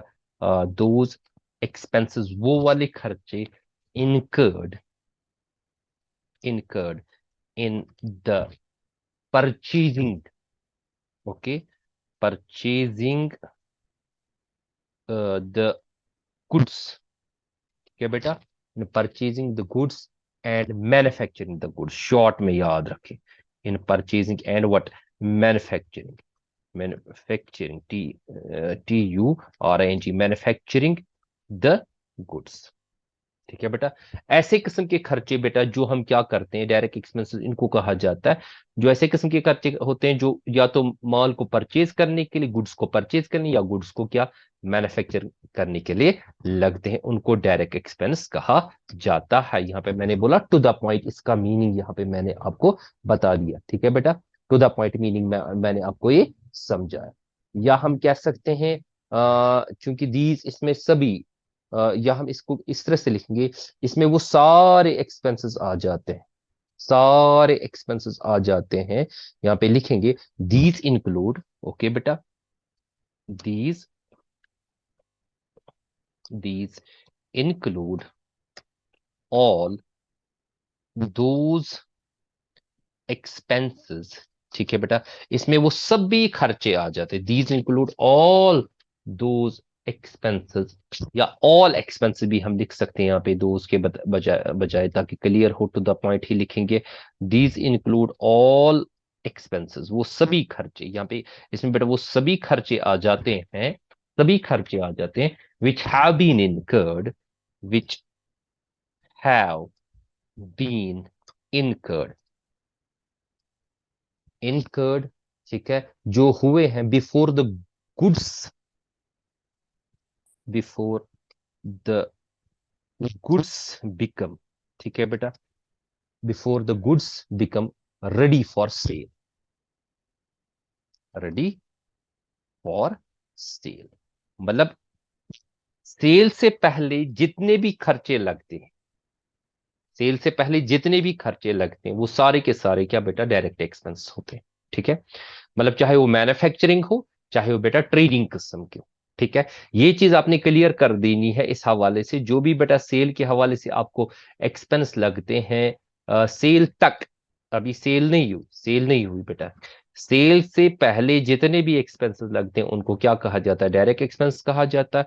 और ये जो डायरेक्ट एक्सपेंस है, यहाँ पे मैं लिखूंगा आपके लिए important point, direct expenses, expenses are debited, कहां पे बेटा जी डेबिट होते हैं, debited to what, trading account, okay, trading account में इनको क्या किया जाता है बेटा, डेबिट दिया जाता है। क्लियर बेटा जी, हाँ जी। अब इनका हम लिस्ट देखेंगे बेटा, ठीक है, इनका लिस्ट देखेंगे तो लिस्ट के जरिए आपको पता चल जाएगा थोड़ा सा।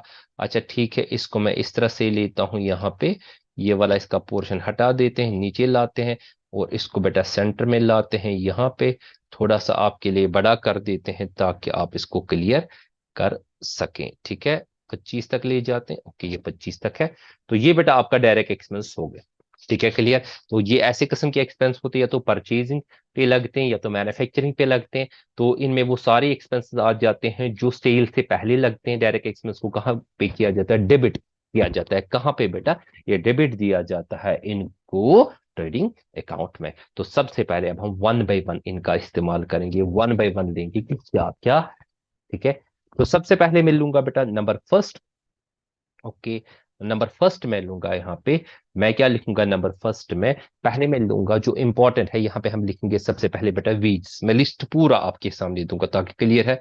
वीज जो हम बेटा मजदूरों को देते हैं, वेज को हम एक और नाम से पुकारते हैं, उसको वेज को हम कहते हैं डायरेक्ट वेज भी, ठीक है बेटा, डायरेक्ट वेजेस भी कहा जाता है इसको, ठीक। सभी ऑलमोस्ट नाम मैं आपको बता दूंगा ताकि आप अच्छी तरह से याद इसको कर सको, याद रखो। ये थोड़े से कुछ, मतलब मैंने बोला ये हतमी तो नहीं है, ठीक है। डायरेक्ट वेज भी इनको कहा जाता है बेटा, इनको प्रोडक्टिव वेजेस भी कहा जाता है, ठीक है। हम इसको लिख सकते हैं प्रोडक्टिव वेजेस भी, ठीक है बेटा। मतलब वेजेस जो हम मजदूरों को देते हैं, ये वो वाले वेजेस है जो फैक्ट्री में बेटा लगते हैं ना, जो मजदूरों को लगते हैं, ठीक है। इसके बाद बेटा इनको प्रोडक्ट वेज, इनको फैक्ट्री वेज भी कहा जाता है, ठीक है। आराम से बेटा देखिए आप, मैं क्वेश्चन भी आज कराऊंगा इसको, फैक्ट्री वेजेस भी हम कहते हैं। तो फैक्ट्री वेजेस के बाद इनको हम एक और नाम से पुकारेंगे, इनको मैन्युफैक्चरिंग वेजेस भी कहा जाता है, मैन्युफैक्चरिंग, ठीक है, URI, एंड ये मैन्युफैक्चरिंग वेजेस भी कहा जाता है, ठीक है। अब एक और पॉइंट, ये सबसे ज्यादा लास्ट वाला, इसके हवाले से चेकआउट कर लें, इंपॉर्टेंट है। देखिए बेटा कभी कभार हम लिखते हैं वेजेस एंड सैलरीज, वो डायरेक्ट, याद रखें बेटा, ये जो है वेजेस एंड सैलरीज, ठीक है। तो ये याद रखें कि जो वेजेस एंड सैलरीज है वो डायरेक्ट है। अब आप बोलोगे कैसे, देखिए जो हमारे पास वेजेस एंड सैलरीज इकट्ठे जब होगा बेटा, वेजेस एंड व्हाट, सैलरीज, ये आप याद रखें, ये जब इकट्ठे होगा ये डायरेक्ट हमारा। अब आप बोलोगे सर कैसे, देखिए जो हमारे पास यूजुअली जो जब हम फैक्ट्री में होते हैं तो फैक्ट्री में जो हमारे पास ये जो हम कह सकते हैं मजदूर होते हैं, इनको वेजेस देते हैं। तो अब तो सैलरीज का भी कॉन्सेप्ट वहां पे है, तो on the base of time he usually होता है। तो चूंकि ये जहाँ पे ज्यादा LIT का मतलब लेबर इंटेंसिव टेक्निक का इस्तेमाल, चाहे कैपिटल, वहां पे भी ये तो ये लगते हैं मजदूर ही। और यहाँ पे हम देखेंगे जो सैलरीज होती है ये वर्क्स मैनेजर को मिलती है, इसलिए वेज एंड सैलरी तब वो चूंकि माल के साथ इन्वॉल्व है मैन्युफैक्चरिंग में, ठीक है, तो इस वजह से वहां पे सैलरीज उसके लिए इस्तेमाल होता है वर्क्स मैनेजर के लिए, ठीक है। बट इसलिए मैंने अगर वेज एंड सैलरीज होगा ये डायरेक्ट होगा, आगे हम डिस्कस करेंगे इसके बाद। जो अगला होगा इनडायरेक्ट में वो भी मैं आपको बता दूंगा। लेकिन एक और चीज यहाँ पे आपने याद रखनी है कि अगर वेज जो होती है ना, जैसे कि आप जो दी जाती है उनको, जो मजदूर वो वाले भी मजदूर होते हैं जो आपकी बिल्डिंग को कंस्ट्रक्ट करते हैं, या हम कह सकते हैं या हम कह सकते हैं आपके एसेट को लगाते हैं ना, इरेक्ट करते हैं, तो ये वो वेजेस यहाँ पे नहीं आएगी, वो उस एसेट के साथ डायरेक्टली एड ऑन होगी। क्योंकि बच्चे अक्सर बोलते हैं सर वो वाली वेजेस भी वहां पे लिखा होता है मतलब कंस्ट्रक्शन बिल्डिंग के लिए, नहीं, या ये वेजेस है जो माल के साथ है, याद याद रखना, जो गुड्स के साथ होती है बेटा, ये आपने क्लियर कॉन्सेप्ट रखना। और दूसरी किस्म की वेज तो यहाँ पे वो अपने एसेट के साथ एड ऑन होती है। फिर कई ये नाम है बेट वेज जिसके हवाले से, direct wage, productive wage, factory wage, manufacturing wage, wage and salary. अब नंबर 2 पे आते हैं हम यहाँ पे कि नंबर 2 हमारे पास बेटा यहाँ पे क्या है। नंबर 2 पे है बेटा फ्राइट भी कह सकते हो, फ्रेट भी कह सकते हो, ठीक है।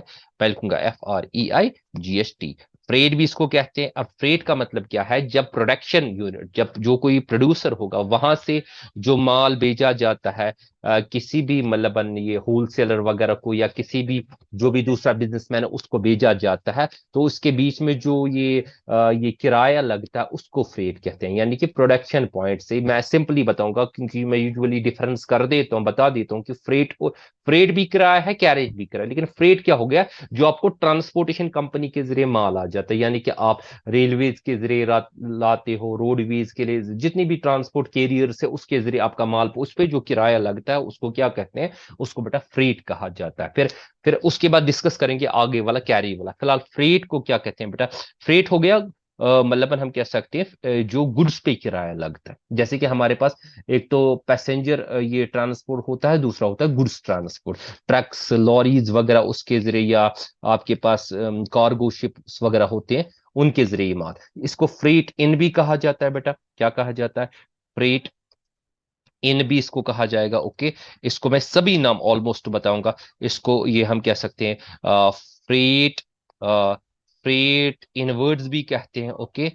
फ्रेट इनवर्ड्स भी इसको कहा जाएगा। इसके बाद हम इसको कहते हैं बेटा फ्रेट इनवर्ड्स भी, हम इसको फ्रेट ऑन परचेज भी कहते हैं। क्या कहते हैं बेटा, फ्रेट ऑन। अगर आप देखोगे FOP कॉमनली लिखा होता है, फ्रेट ऑन वट परचेज भी इसको कहा जाता है, ठीक है बेटा, क्लियर, अच्छे से clear, okay. Freight on purchase भी हम इसको कह सकते हैं। मैंने सभी नाम आपके पास ये बता दिए। ये हमें क्या होता है बेटा, ये फ्रेट वाला वो वाला किराया हो गया जो आप माल लाते हो, कहां से लाते हो बेटा, जो माल प्रोड्यूस करता है प्रोडक्शन पॉइंट से, फिर आप ट्रांसपोर्ट कंपनी के जरिए माल लाते हो, अपने गोडाउन तक लाओगे या ट्रांसपोर्ट कंपनी तक पहुंच जाएगा, फिर वहां से फिर दूसरा किराया लगता है यूजुअली, या तो डायरेक्टली आपके गोडाउन में, या डायरेक्टली आपके जहां पे आप बेचते हो वहां पे पहुंच जाते हो तो आपको फ्रेट ही लगेगी।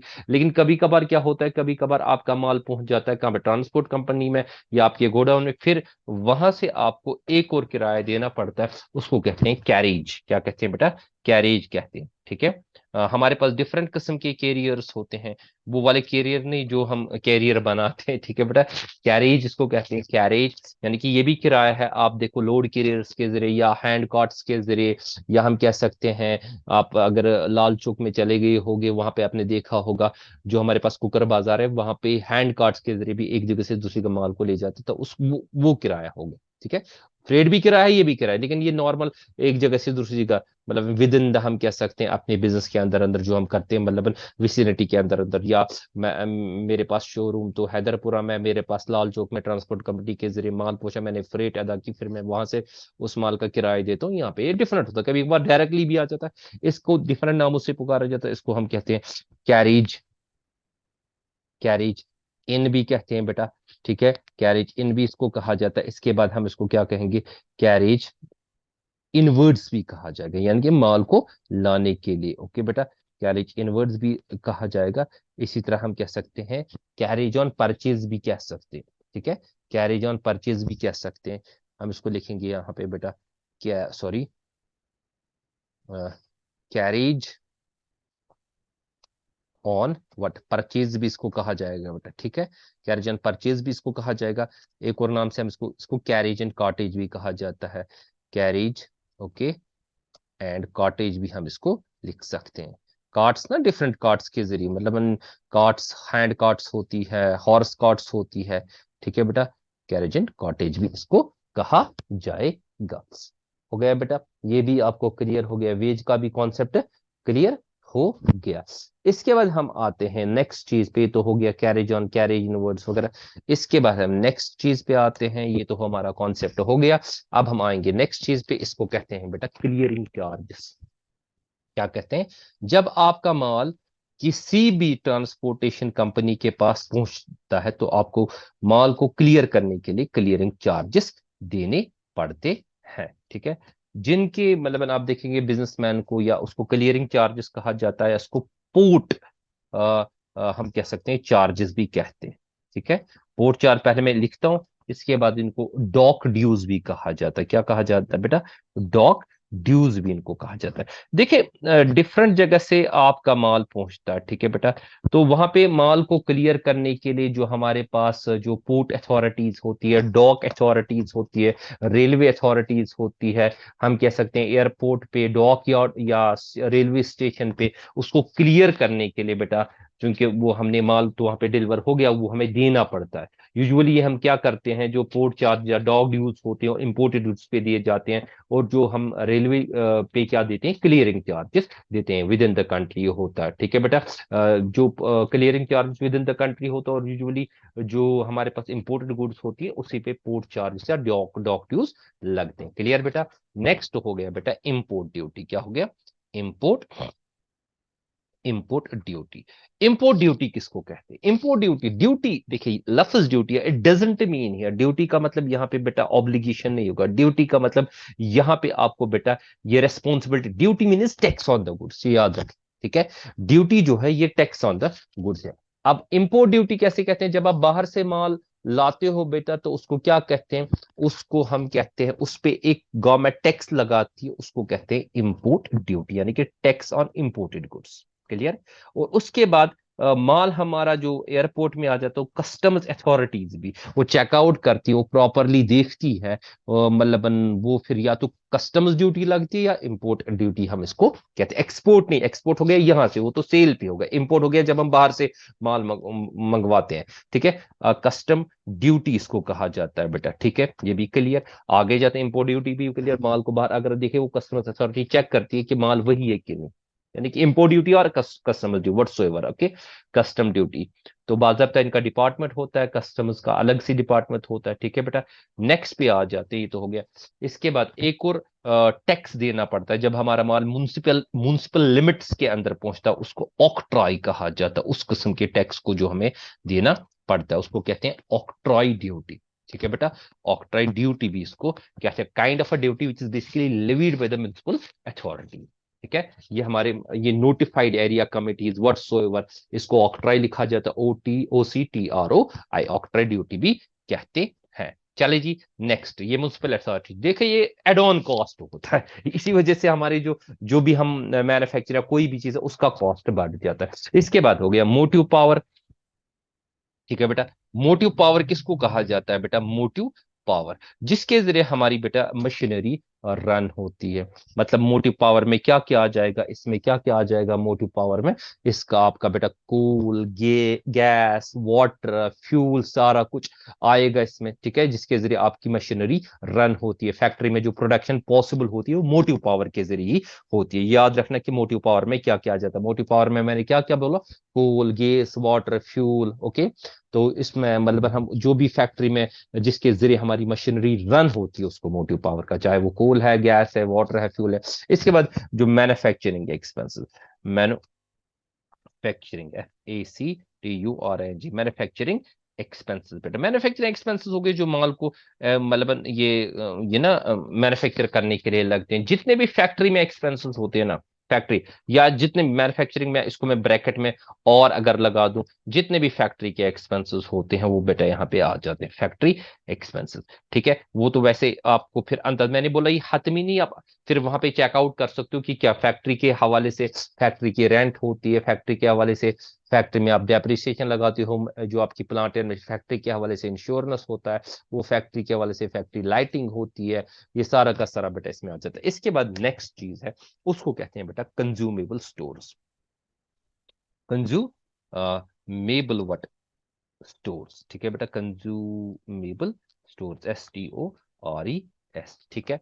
कंज्यूमेबल स्टोर्स को हम क्या करेंगे, थोड़ा सा बेटा इसको मैं चेंज करूंगा, यहाँ पे मैं बुलेट सी डालूंगा, बेटर रहेगा बुलेट से ही, ताकि आपको क्लियर हो जाए।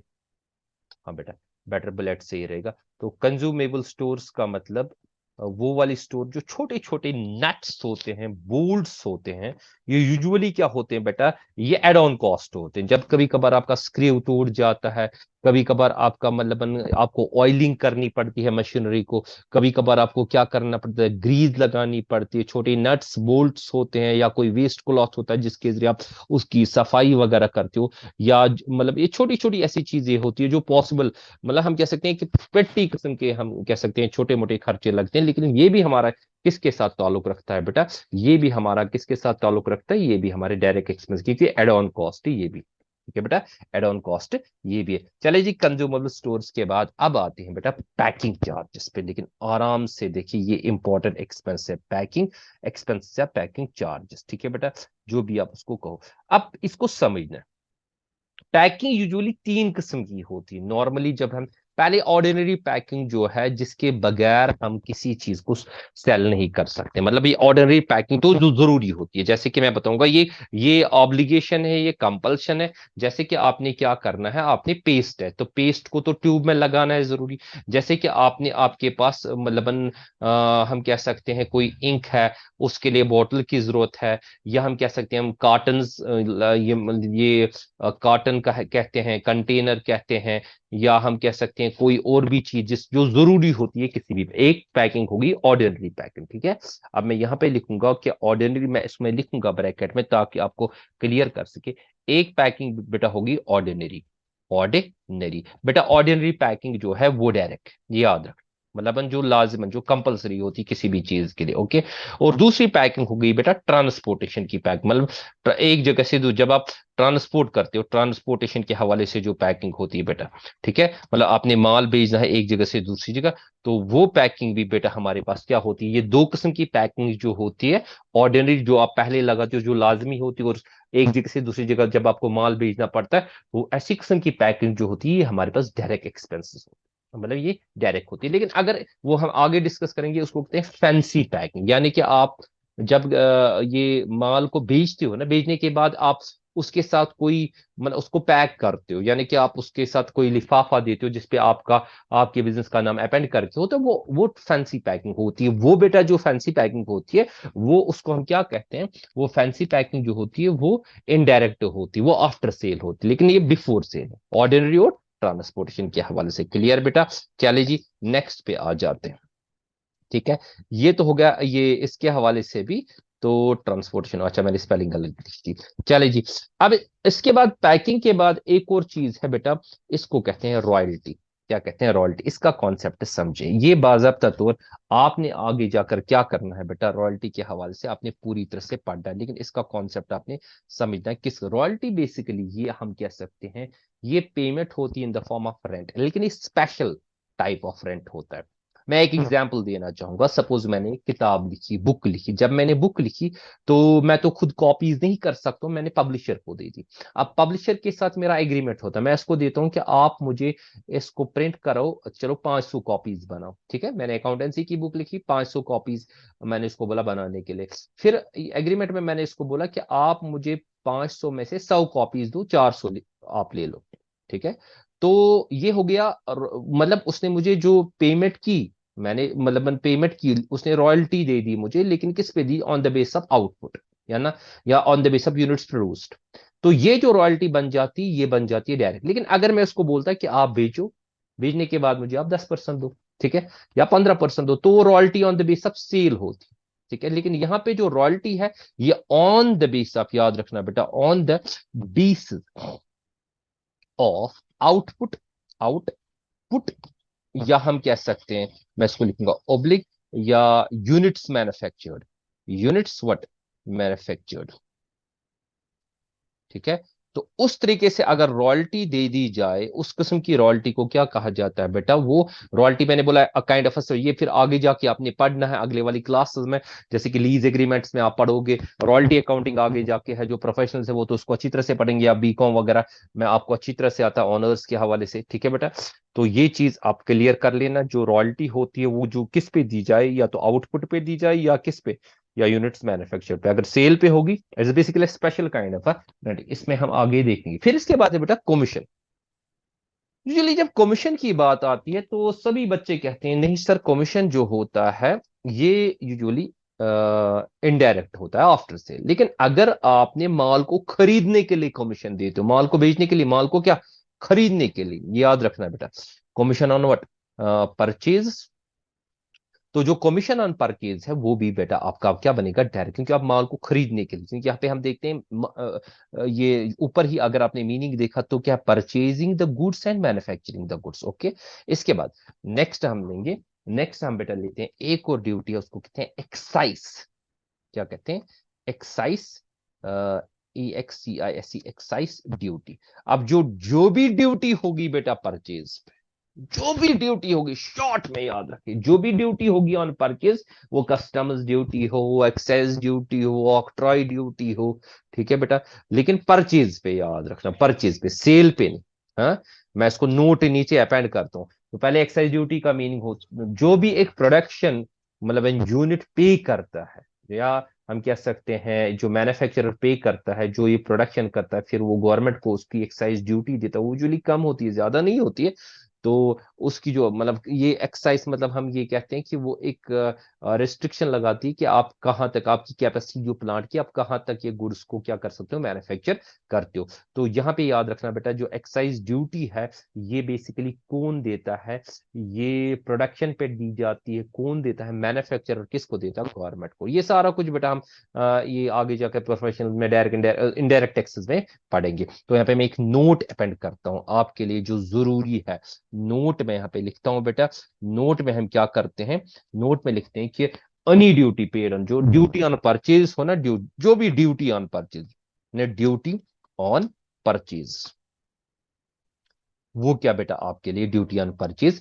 बेटा याद रखना, ड्यूटी ऑन परचेज आपके लिए क्या है? वो आपके लिए बेटा डायरेक्ट एक्सपेंस है, यानी कि परचेज पे जो भी टैक्स लगा जाए। ओके, तो ये आपके लिए बेटा लिस्ट है किसका? डायरेक्ट एक्सपेंस का। इसको मैं थोड़ा सा छोटा कर देता हूं ताकि आप इसका स्क्रीनशॉट उठा सबको। बेटा हो गया topic profit and loss account. Okay, profit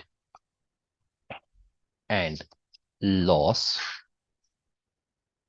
account. Okay बेटा, ठीक है? तो इस चीज को हम इरेज कर लेते हैं। एक मिनट, इसको मैं पहले सेटिंग कर लेता हूं प्रॉपरली, आप इसको समझे अच्छी तरह से। तो बेटा इस चीज को हम इरेज कर लेते हैं यहां से यहां तक।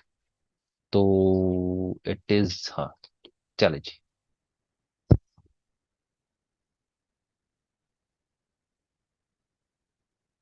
इसको भी बेटा मैं नीचे की तरफ लाता हूं। ओके, ये है बेटा अच्छी। तो अब हम देखेंगे यहाँ पे बेटा जी, हम स्टार्ट कर लेंगे कि प्रॉफिट एंड लॉस अकाउंट क्या है। तो इट इज बेसिकली व्हाट, यहाँ पे मैं लिखूंगा इट इज सेकंड, ठीक है? Second part of income statement, of the income statement whatsoever, of the income, ठीक है बेटा? इनकम स्टेटमेंट, स्टेटमेंट, यानी कि इनकम स्टेटमेंट को हम क्या कहते हैं आप लोगों को पता है? इनकम स्टेटमेंट को हम कहते हैं, अगर हम देखें ओवरऑल में, असल में नाम यही है प्रॉफिट एंड लॉस अकाउंट, ठीक है? इसको हम कहते हैं statement of profit and loss account he. Income statement को मैंने ऊपर शायद आपको बता दिया था, ऊपर मैं फिर से एक मर्तबा ले जाता हूं। देखिए बेटा, जब मैंने डेफिनेशंस वगैरह दी थी इसके हवाले से, कहाँ गया? ये है, मैंने लिखवाया था। इनकम स्टेटमेंट को असल में प्रॉफिट एंड लॉस अकाउंट कहते हैं, शॉर्ट में, टू द पॉइंट। ना आजकल जो सर्विस सेक्टर्स या बड़ी बड़ी कॉर्पोरेशन, इसलिए मैं profit and loss account he better तरीके से, या you can use the word trading and profit and loss account for the beginner. तो यहाँ पे मैं लिख सकता हूँ it is the second part of the income statement, ठीक है? तो प्रॉफिट अब लिखने की मुझे जरूरत नहीं, क्योंकि इसका तो यही मीनिंग है, तो आगे जाएंगे, ठीक है बेटा? Full stop.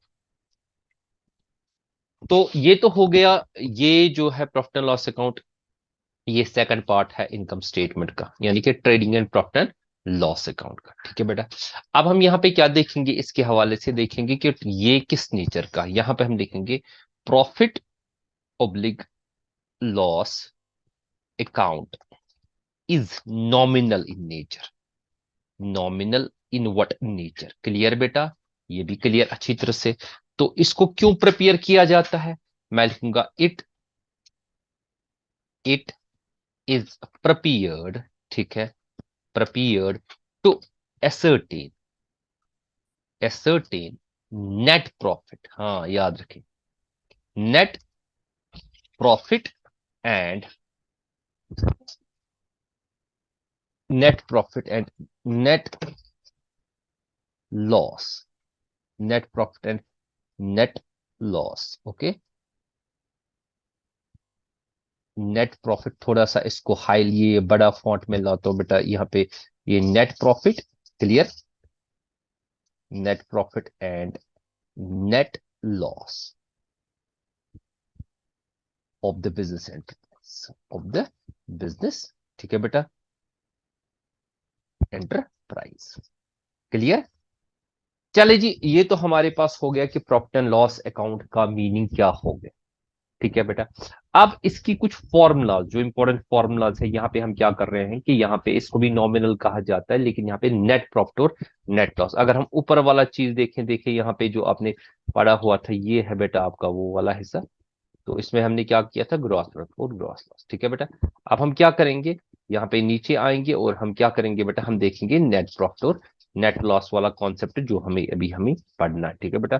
तो यहाँ पे हम क्या करेंगे, अब इसकी फॉर्मूलाज देखेंगे, किसकी फॉर्मूलाज, इसी की बेटा फॉर्मूलाज हम देखेंगे। चले जी, फॉर्मूलाज में हम लेते हैं, सबसे पहले फॉर्मूला हम लेंगे प्रॉफिट एंड लॉस अकाउंट के हिसाब से, बहुत ही अच्छी तरह से बेटा आप देखें, इसको समझे, टॉपिक को पूरी तरह से याद रखें कि इंपॉर्टेंट फॉर्मूलाज होने जा रही है जो काफी ज्यादा इंपॉर्टेंट है आपके लिए। जैसे कि इसमें हमें क्या निकालना पड़ता है, हमें ऑपरेटिंग प्रॉफिट निकालना पड़ता है, ठीक है, और दूसरी इस पे निकालना पड़ता है, उसको कहते हैं ऑपरेटिंग प्रॉफिट, या हम कह सकते हैं हमें निकालना पड़ता है नेट प्रॉफिट, ठीक है बेटा। सबसे पहले हम क्या निकालेंगे, इसमें हम देखेंगे कि how to compute. Number first, हम निकालेंगे बेटा कुछ इंपॉर्टेंट फॉर्मूला जो हमारे पास है, हम यहाँ पे लिखेंगे, हम यहाँ पे लिखेंगे ऑपरेटिंग प्रॉफिट कैसे निकाला जाता है, ओके, ऑपरेटिंग प्रॉफिट, क्लियर। देखिए, ऑपरेटिंग प्रॉफिट के हवाले से जो हमारे पास फॉर्मूला है कि ऑपरेटिंग प्रॉफिट किसके बराबर होता है, वो बेटा होता है बराबर ग्रॉस प्रॉफिट जीपी, याद रखें, माइनस इसमें हम करेंगे ऑपरेटिंग कॉस्ट, ओके, ऑपरेटिंग, ठीक है, कॉस्ट। अब आप बोलोगे सर ग्रॉस प्रॉफिट का तो हमें पता है इसमें ये क्या है, ठीक है, लेकिन अब इसमें ये चीज है कि ऑपरेटिंग कॉस्ट किसके बराबर होता है, ऑपरेटिंग कॉस्ट किस चीज के बराबर होता है। यहां पे मैं नीचे आता हूं, अभी मैं पहले ऑपरेटिंग कॉस्ट को बता देता हूं कि ऑपरेटिंग कॉस्ट किसके बराबर होता है, ऑपरेटिंग कॉस्ट, ठीक है बेटा। ऑपरेटिंग कॉस्ट जो बराबर होता है, ये याद रखें, ऑपरेटिंग कॉस्ट होता है बराबर बेटा, ये होता है बराबर कॉग्स, ठीक है, सॉरी, COGS, कॉग्स, ओके। हम इसको क्या करेंगे, हम इसको प्लस करेंगे,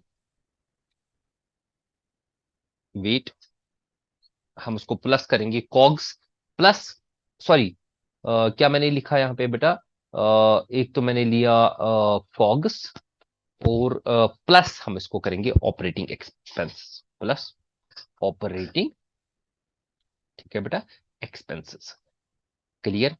अब देखिए ये छोटी छोटी चीजें हैं। देखिए मैंने पहले ऑपरेटिंग प्रॉफिट वाला, ऑपरेटिंग प्रॉफिट मैंने किसके बराबर बताई, मैंने बताया gross profit minus operating cost. अब इसमें क्या मैंने निकाला, मैंने ऑपरेटिंग कॉस्ट को अलग निकाला, और ये मैंने बताया कि ऑपरेटिंग कॉस्ट बराबर होता है COGS plus what, operating expenses, ठीक है। अब ऑपरेटिंग एक्सपेंसेस किसके बराबर होते हैं, ठीक है, ये भी याद रखें, ऑपरेटिंग एक्सपेंसेस किसके बराबर होते हैं बेटा, ठीक है, अच्छी तरह से बेटा ध्यान दे, पूरी तरह से ध्यान दे। इस वक्त तो इतना तंग आपको ये नहीं करेगा इस वाले 11th के हवाले से, मतलब ज्यादा प्रॉब्लम तो नहीं होगी, लेकिन आगे जाके आपको बहुत ही ये ज्यादा इंपॉर्टेंट लगेगा कि ऑपरेटिंग एक्सपेंसेस में क्या क्या आ जाते हैं। देखिए बेटा, ऑपरेटिंग एक्सपेंसेस में वो सभी एक्सपेंसेस आ जाते हैं जो ऑफिस के हवाले से है, मैनेजमेंट के हवाले से है, सेलिंग एंड डिस्ट्रीब्यूशन के हवाले से, ठीक है बेटा। ये याद रखना, इसमें सभी कैटेगरीज आ जाती है, मैं यहाँ पे लिखूंगा आपको कि उसमें कौन कौन सी कैटेगरी आ जाती है, कि ऑपरेटिंग एक्सपेंसेस में क्या क्या आ जाता है, मतलब जो day to day indirect expenses होते हैं बिजनेस के, वो सारे आ जाते हैं। याद रखना, वो सारे आ जाते हैं। तो ऑपरेटिंग एक्सपेंस में हम क्या लिखेंगे? हम लिखेंगे बेटा इसको ऑफिस, ठीक है, कॉमा, हम इसको मैनेजमेंट भी कहते हैं, ठीक है, मैनेजमेंट, ओके, कॉमा, एडमिनिस्ट्रेटिव, ठीक है बेटा, एडमिनिस एडमिनिस्ट्रेटिव,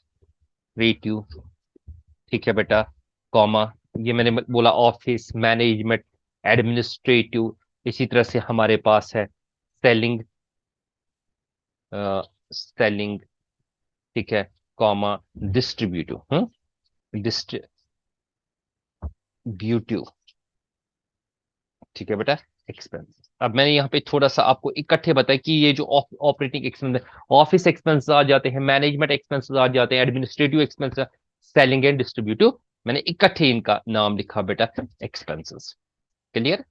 तो ऑपरेटिंग एक्सपेंस में क्या क्या आ जाते हैं? Office expenses, management expenses, administrative expense, ये तो इकट्ठे एक ही नाम लिखा जाता है। इसके बाद हमारे पास है सेलिंग एंड डिस्ट्रीब्यूटिव एक्सपेंस। देखिए बेटा, असल में फॉर्मूला ये थी, ये चेकआउट कर, फॉर्मूला ये थी, इसमें से ये चीजें निकाली गई, इसमें से आपको बता दिया गया कि क्या क्या है। ये हमारे पास है बेटा, सॉरी, कंट्रोल जी। तो यहाँ पे मैं फिर से आपको बता देता हूँ, इसको मैं फिर से हाईलाइट कर देता हूँ, ठीक है बेटा। तो मैंने यहाँ तक हाईलाइट कर लिया, इसको मैं थोड़ा सा येलो कलर लगाता। तो ये बेटा आपका हो गया ऑपरेटिंग प्रॉफिट किसके बराबर है? ग्रॉस। और उसके बाद नीचे मैंने इसके बारे में बताया कि ऑपरेटिंग कॉस्ट किसके बराबर होता है, जिसके बाद नीचे फर्दर और दो चीजें बता दी। तो यहाँ पे हम नंबर 2 लेते हैं, ठीक है बेटा। नंबर 2 हमारे पास है, ये तो हो गया ऑपरेटिंग प्रॉफिट। ओके, क्या ऑपरेटिंग प्रॉफिट को कैलकुलेट करने के लिए कोई और तरीका है सर? हाँ बेटा, ऑपरेटिंग प्रॉफिट को कैलकुलेट करने के लिए और एक तरीका है। ऑपरेटिंग प्रॉफिट को कैलकुलेट करने के लिए और एक तरीका है, हम इसको लिख सकते हैं नीचे। अभी मैं सेकंड पॉइंट नहीं बताऊंगा, अभी मैं ऑपरेटिंग प्रॉफिट ही बता रहा हूं। ऑपरेटिंग प्रॉफिट को हम कैलकुलेट कैसे कर सकते हैं? यहां पे मैं नीचे लिखूंगा फिर से इसको, और एक इसको मैं फिर से यही वाला ये कंट्रोल जी करके मैं उठाता हूं बेटा, इसी को कॉपी करके, ओके। तो मैं कंट्रोल सी लिया और यहां पे मैं ले रहा हूं नीचे आपको कंट्रोल वी, ओके।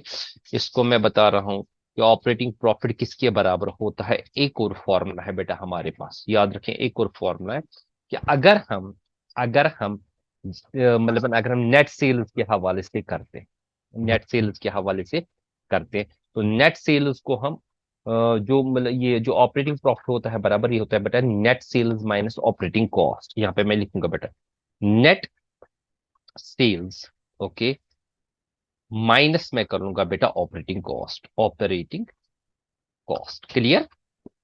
अब देखिए दोनों चीजें तो आपको है, देखिए मतलब जो येलो करके ऊपर मैंने लिखा कि gross profit minus operating cost, ठीक है। यहां पे मैंने क्या लिया? Net sales minus what? Operating cost. हकीकत में आप बोलोगे सर ये तो गलत हो गया, वहां पे तो ग्रॉस प्रॉफिट माइनस क्या है?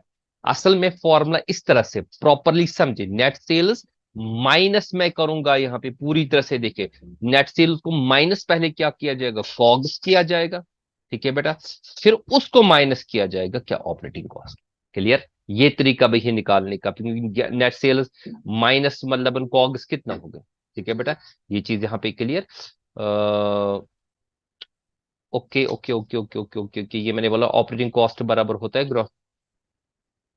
सॉरी बेटा, मैंने एक चीज गलत कर दी यहाँ पे, मुझे यहाँ पे लिखना था ऑपरेटिंग एक्सपेंसेस, ऑपरेटिंग एक्स बीच में ये ऑपरेटिंग कॉस्ट वाला कॉन्सेप्ट आ गया। असल में जो ऑपरेटिंग प्रॉफिट बराबर होता है ये होता है बराबर ऑपरेटिंग एक्सपेंसेस की, खाली है। चलो वो चीज भी क्लियर आपको होगी, मैं फिर से रिपीट दोहराता हूँ, ठीक है। और यहाँ पे भी मैं लिखता हूँ उसको भी, मैंने जो ये ऑपरेटिंग कॉस्ट वाला बताया ये मुझे दूसरे तरीके से समझाना था, ठीक है। चलो फिर भी मैंने यहाँ पे क्लियर कर लिया, मैंने लिखा gross profit minus operating ex, में रिपीट कर देता हूँ। और यहाँ से net sales minus COGS minus operating expenses बेटा। क्लियर? ऑपरेटिंग, अब ऑपरेटिंग एक्सपेंसेस का तो लिस्ट आपके पास है, इसमें तो कोई मसला नहीं है, ठीक है बेटा। चले, इसके बाद एक और तरीका है इसको कंप्यूट करने का, किसको? ऑपरेटिंग प्रॉफिट को। अब देखिए ऑपरेटिंग प्रॉफिट को तो मैंने बोला net sales minus COGS minus operating expenses. अब एक और तरीका है इसको ऑपरेटिंग प्रॉफिट को, अभी ये ऑपरेटिंग सभी फॉर्मूला बेटा ऑपरेटिंग प्रॉफिट की है, ऑपरेटिंग प्रॉफिट, ठीक है बेटा। ऊपर मुझे गलती हो गई थी, मैंने इसको ठीक कर लिया, ठीक है बेटा। चले जी, अब हम इसको लिख सकते हैं net sales, okay, net sales minus करते हैं बेटा जी, इसमें हम इसको क्या माइनस कर सकते हैं, operating cost, operating what cost. ठीक है, कभी छोटे क्वेश्चंस के लिए, क्योंकि सीबीएसई में ज्यादा छोटे मोटे क्वेश्चंस आ जाते हैं, उनमें ये सब चीजें पूछी जाती है। ठीक है, क्योंकि अब इस साल जो पैटर्न हो सकता है, पॉसिबल पैटर्न हमारे पास है, इट माइट हैपन कि आपको सीबीएसई नेचर का हो, तो ये चीजें छोटी मोटी चीजें आपको दिखाई जा रही है इसके हवाले से। तो ये चीज भी क्लियर हो गई कि जो बेटा ऑपरेटिंग प्रॉफिट है ये किसके बराबर है, नेट सेल में। तो ऑपरेटिंग कॉस्ट का तो मैंने बता दिया ऊपर के, ऑपरेटिंग कॉस्ट होता है बराबर कॉग्स प्लस ऑपरेटिंग एक्सपेंस, वो मैंने डिटेल में आपको समझा दिया, वो थोड़ी सी ऊपर गलती हो गई थी उसको मैंने ठीक कर दिया। ठीक है बेटा, चलिए ऑपरेटिंग प्रॉफिट के लिए एक और फॉर्मूला है बेटा, एक और फॉर्मूला। अब देखो चौथी फॉर्मूला के जरिए भी हम ऑपरेटिंग प्रॉफिट को कैलकुलेट कर सकते हैं। ठीक है, ऑपरेटिंग प्रॉफिट, हाँ इसके शॉर्टकट्स भी हैं, शॉर्टकट्स भी हैं, लेकिन अभी इस साल वो शॉर्टकट्स पे ज्यादा फोकस ना करें, वो मैं अगले ही साल बता दूंगा। यहाँ पे बेटा नेट प्रॉफिट के जरिए भी निकाला जा सकता है। हम लिखेंगे पहले नेट प्रॉफिट। ठीक है, नेट प्रॉफिट को क्या करेंगे बेटा, नेट प्रॉफिट को प्लस करेंगे नॉन ऑपरेटिंग एक्सपेंसेस। ठीक है बेटा, प्लस करेंगे क्या, नॉन, पूरी तरह से देखें non operating, non operating expenses. Okay बेटा, नॉन ऑपरेटिंग एक्सपेंसेस। ठीक है, और इसी को हम क्या करेंगे, माइनस करेंगे। पूरी तरह से देखिए नेट प्रॉफिट को मैंने क्या किया, प्लस किया नॉन ऑपरेटिंग एक्सपेंसेस, माइनस हम इसको करेंगे बेटा non operating income. Okay, non operating incomes. Okay बेटा, इनकम्स। तो ये हमारे पास ऑपरेटिंग प्रॉफिट के हवाले से सारा कुछ क्लियर हो गया। ठीक है, देखिए ये चार किस्म की फॉर्मूलाज मैंने आपके सामने रखी, इसको अच्छा ओ लगाना जरूरी है, तो ये मैंने बता दिया यहाँ पे ऑपरेटिंग। ठीक है बेटा, ऑपरेटिंग यहाँ पे भी नॉन ऑपरेटिंग है ये। ठीक है, नॉन ऑपरेटिंग एक्सपेंसेस, और यहाँ पे नॉन ऑपरेटिंग व्हाट, इनकम्स। ठीक है बेटा, नॉन ऑपरेटिंग एक्सपेंसेस और माइनस क्या करना है, नॉन। क्लियर, तो ये चीजें तो हो गई कि नेट प्रॉफिट, अब इसका कॉन्सेप्ट क्लियर हो गया ऑपरेटिंग प्रॉफिट के हवाले से, पहली चीज तो आपके सामने क्लियर हो गई बेटा। ठीक है, अब दूसरी चीज जो हमें यहाँ पे निकालनी है उसको कहते हैं क्या, जिगर मेरा ताके से सुना, जिगर ताके से सुना, नेट प्रॉफिट कैसे निकाला जाए। चले जी नेट प्रॉफिट को देखते हैं। नेट प्रॉफिट, नेट प्रॉफिट को कैसे निकाला जाए, देखिए बेटा अच्छी तरह से समझे बात को पूरी तरह से। अभी तक ऑपरेटिंग प्रॉफिट जिसको कहते हैं रनिंग प्रॉफिट, नेट प्रॉफिट बराबर होता है, अच्छी तरह से देखें, एक फॉर्मूला है इसको, ऑपरेटिंग प्रॉफिट। पूरी तरह से देखें, मैं लिखूंगा यहाँ पे बेटा ऑपरेटिंग प्रॉफिट। ओके, जो हमने ऊपर निकाला ऑपरेटिंग प्रॉफिट, माइनस इसको करेंगे। ठीक है बेटा, माइनस करेंगे इसको नॉन, ठीक है, non operating expenses, non operating expenses. ठीक है बेटा, और उसके बाद उसको प्लस करेंगे, उसके बाद उसको प्लस करेंगे non operating incomes. Okay, non operating incomes. Clear बेटा, ओके। तो ये है नेट प्रॉफिट को निकालने के लिए, क्योंकि आज फॉर्मूला पे पूरी तरह से आपने देखना है, फॉर्मूला को पूरी तरह से चेकआउट करना है, फॉर्मूला को प्रॉपरली देखना पड़ेगा। तो यहां पे मैंने बताया operating profit minus non operating what, expenses, plus इसी को, इस वाली फॉर्मूला को हमने क्या किया, यहां पे हमने इसको क्या कहते हैं, ट्रांसपोज कर दिया। एक तरीका तो ये, ओके। अब दूसरा तरीका है नेट प्रॉफिट को निकालने के लिए, देखिए बेटा net profit.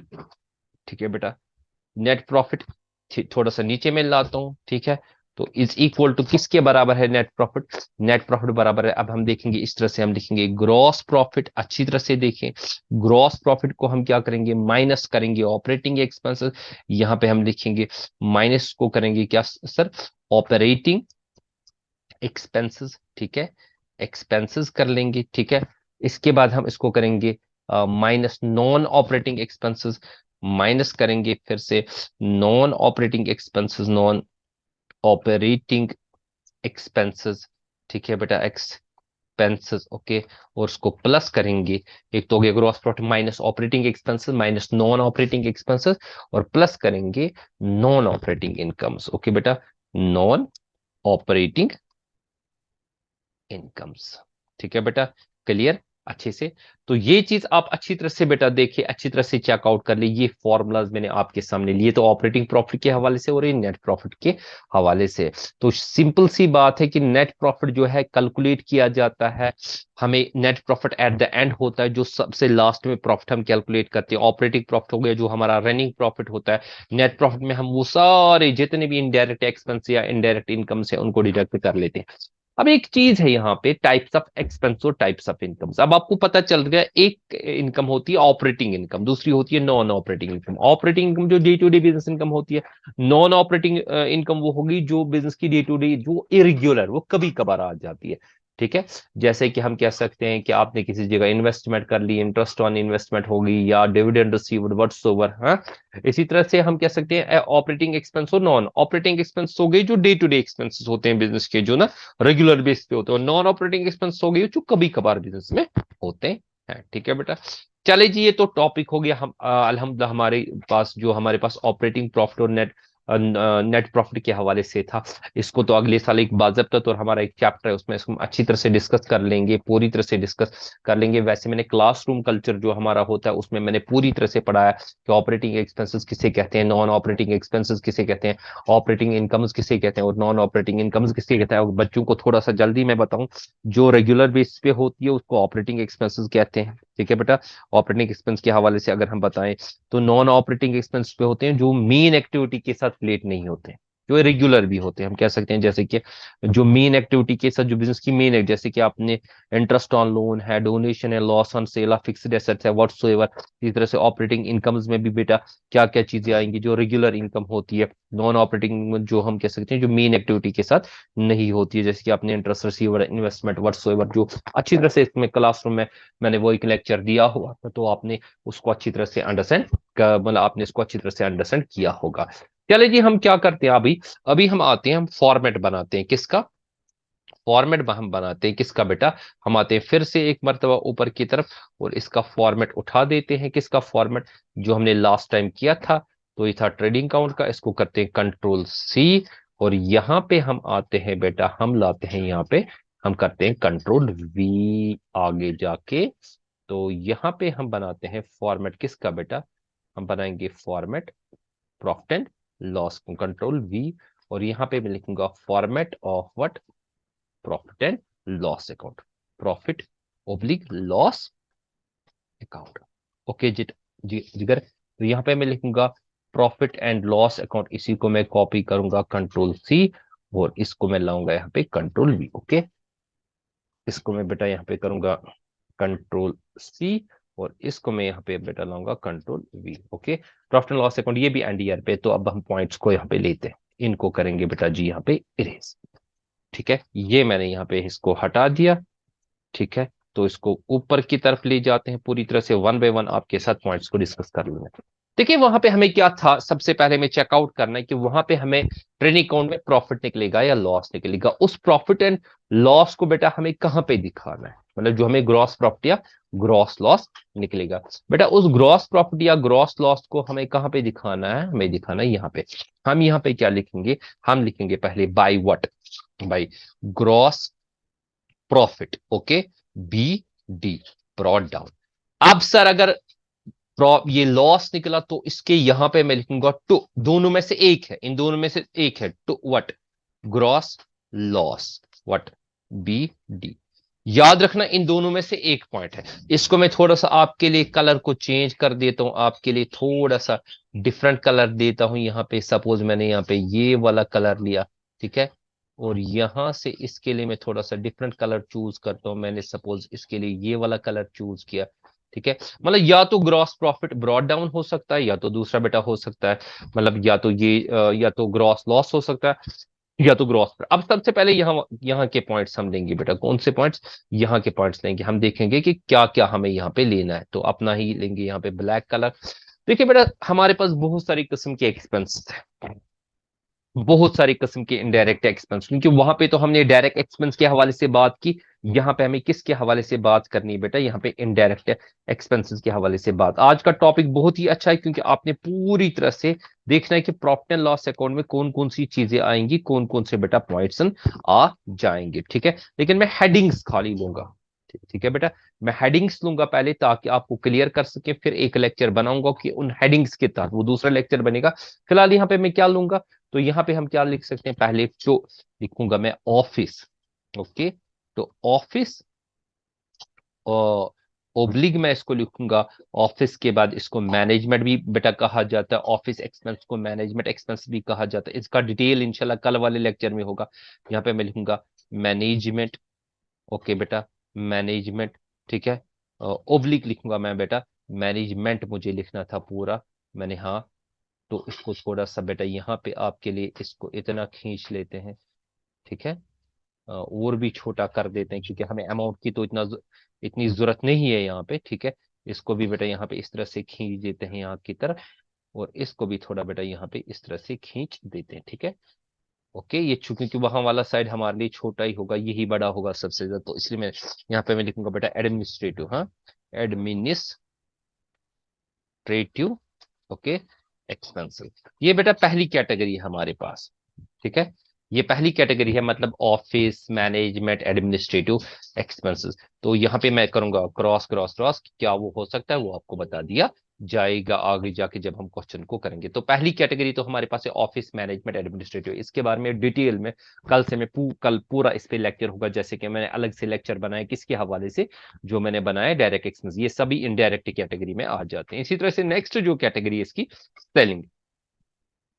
Selling and what, selling and distributive expenses बेटा, selling and distributive expenses, distributive.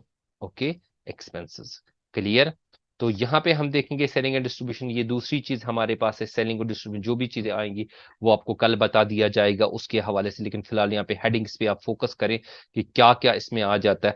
इसके बाद नेक्स्ट चीज जो हमारे पास है, नेक्स्ट चीज जो बेटा हमारे पास है, तो हम लिखेंगे यहाँ पे, क्योंकि आज मुझे कोशिश करनी है कि इसकी जर्नल एंट्रीज भी इसी तरह से। तो फाइनेंशियल एक्सपेंसेस, हाँ, हम यहाँ पे लिखेंगे बेटा financial, financial expenses. Okay, financial expense में हम देखेंगे कि जो भी फाइनेंस के रिलेटेड पॉइंट है, जो फाइनेंस के रिलेटेड पॉइंट है वो बेटा यहाँ पे हमें लेना है। तो यहाँ पे हम इसको कंट्रोल वी कर देते हैं। इसके बाद चौथी नेक्स्ट कैटेगरी हमारे पास जो है फाइनेंशियल एक्सपेंस के बाद, तो रिपेयर्स, तो मेंटेनेंस।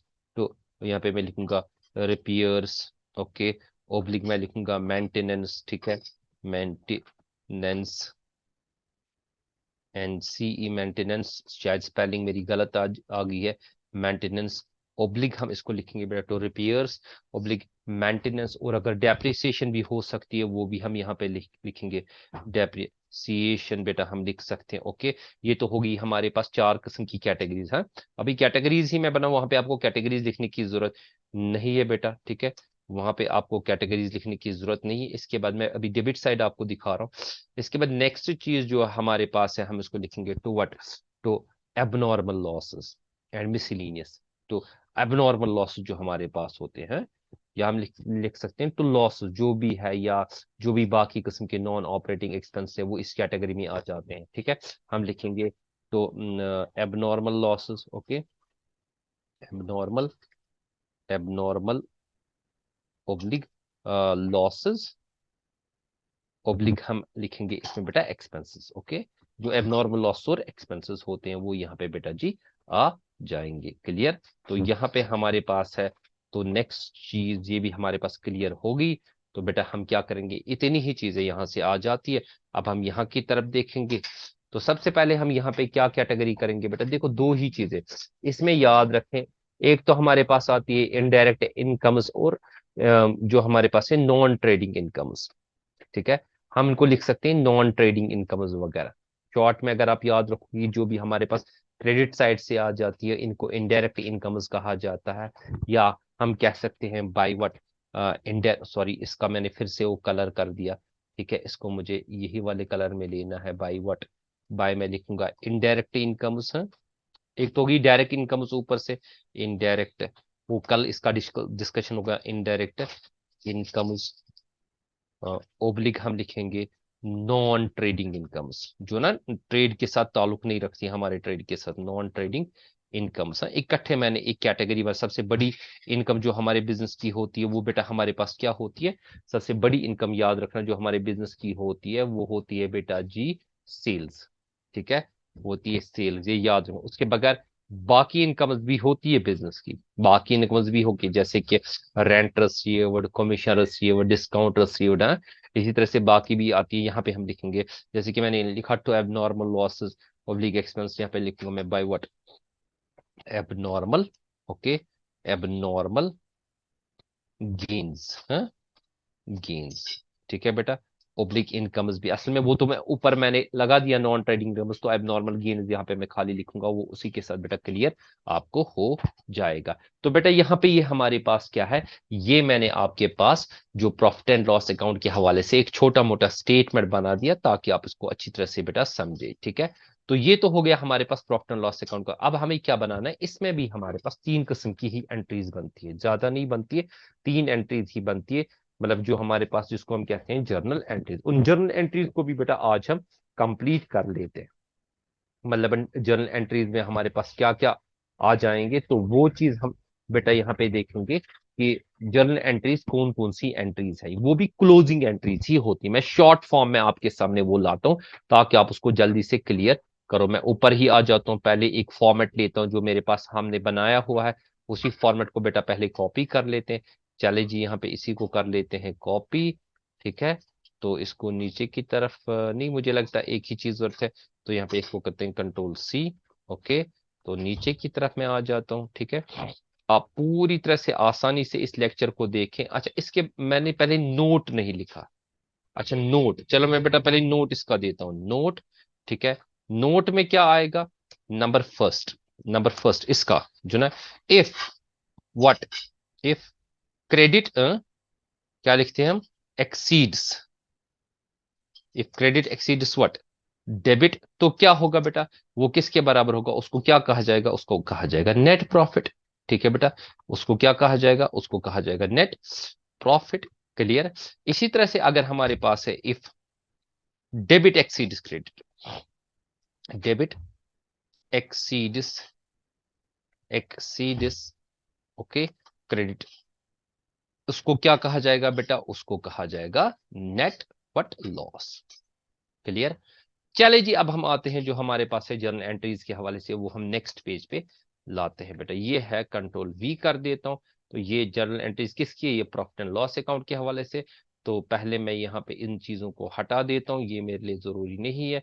इस चीज को भी बेटा हटा लेता हूँ, ये भी जरूरी नहीं है। इस चीज को भी हम क्या करते हैं बेटा, ये भी हमारे लिए जरूरी नहीं है। ऊपर की तरफ आते हैं, तो यहाँ पे देखेंगे पहले प्रॉफिट एंड लॉस अकाउंट को किसके जरिए डेबिट मिला। तो मैं लिखूंगा बेटा प्रॉफिट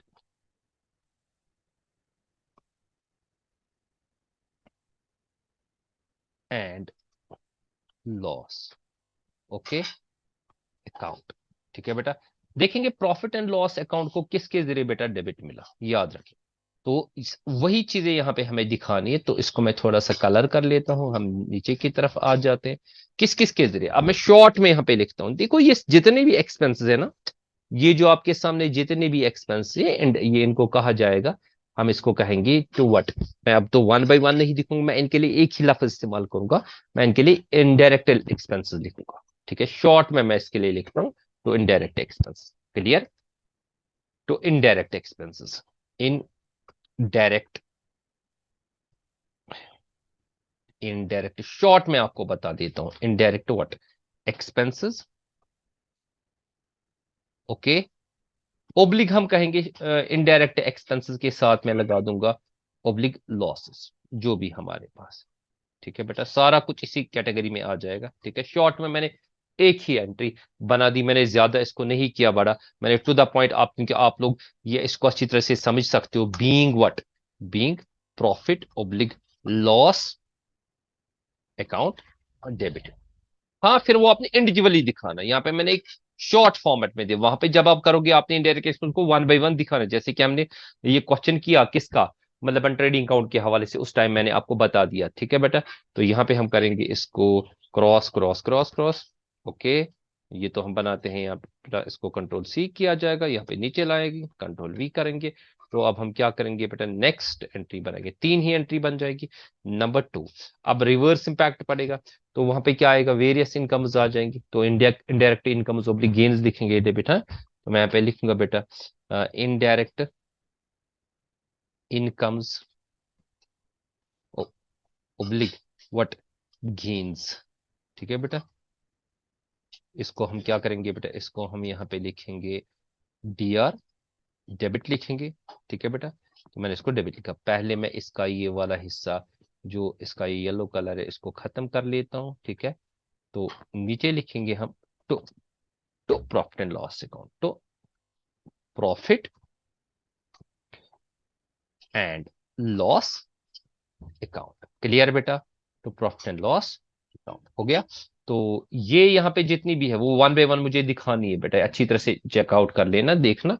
तो कंट्रोल वी कर लेते हैं, यहाँ पे आ जाते हैं, इसको भी कंट्रोल वी कर लेते हैं।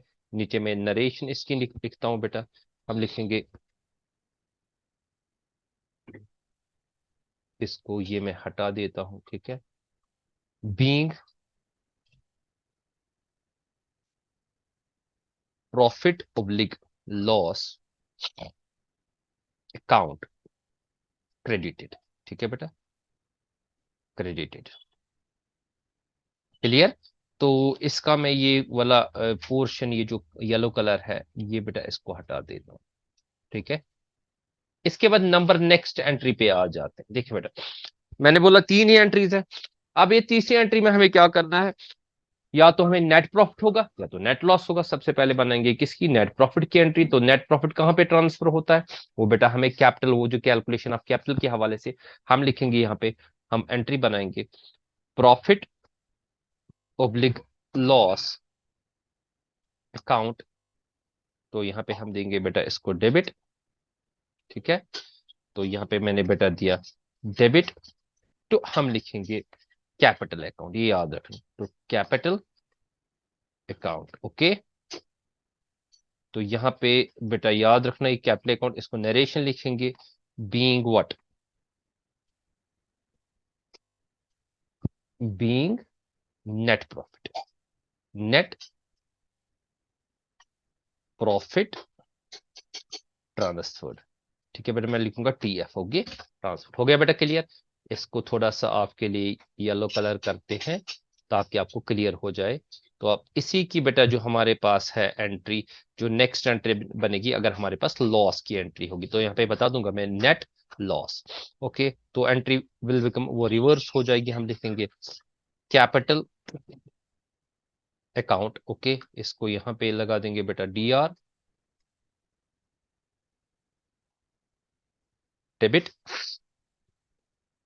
इसको येलो वाला पोर्शन खत्म कर देते। क्लियर बेटा, तो इसके बाद हम आएंगे टू व्हाट, तो प्रॉफिट, तो प्रॉफिट एंड लॉस अकाउंट हो गया बेटा। क्लियर, यहां पे नीचे लिखता हूं मैं, यहां पे मैं नरेशन में लिखता हूं being net loss. Okay, net loss transfer. Clear बेटा, तो इस तरह से हमारा ये जो टॉपिक है इसका, जिसमें तकरीबन almost almost profit and loss account के हवाले से सारी चीजें आ गई।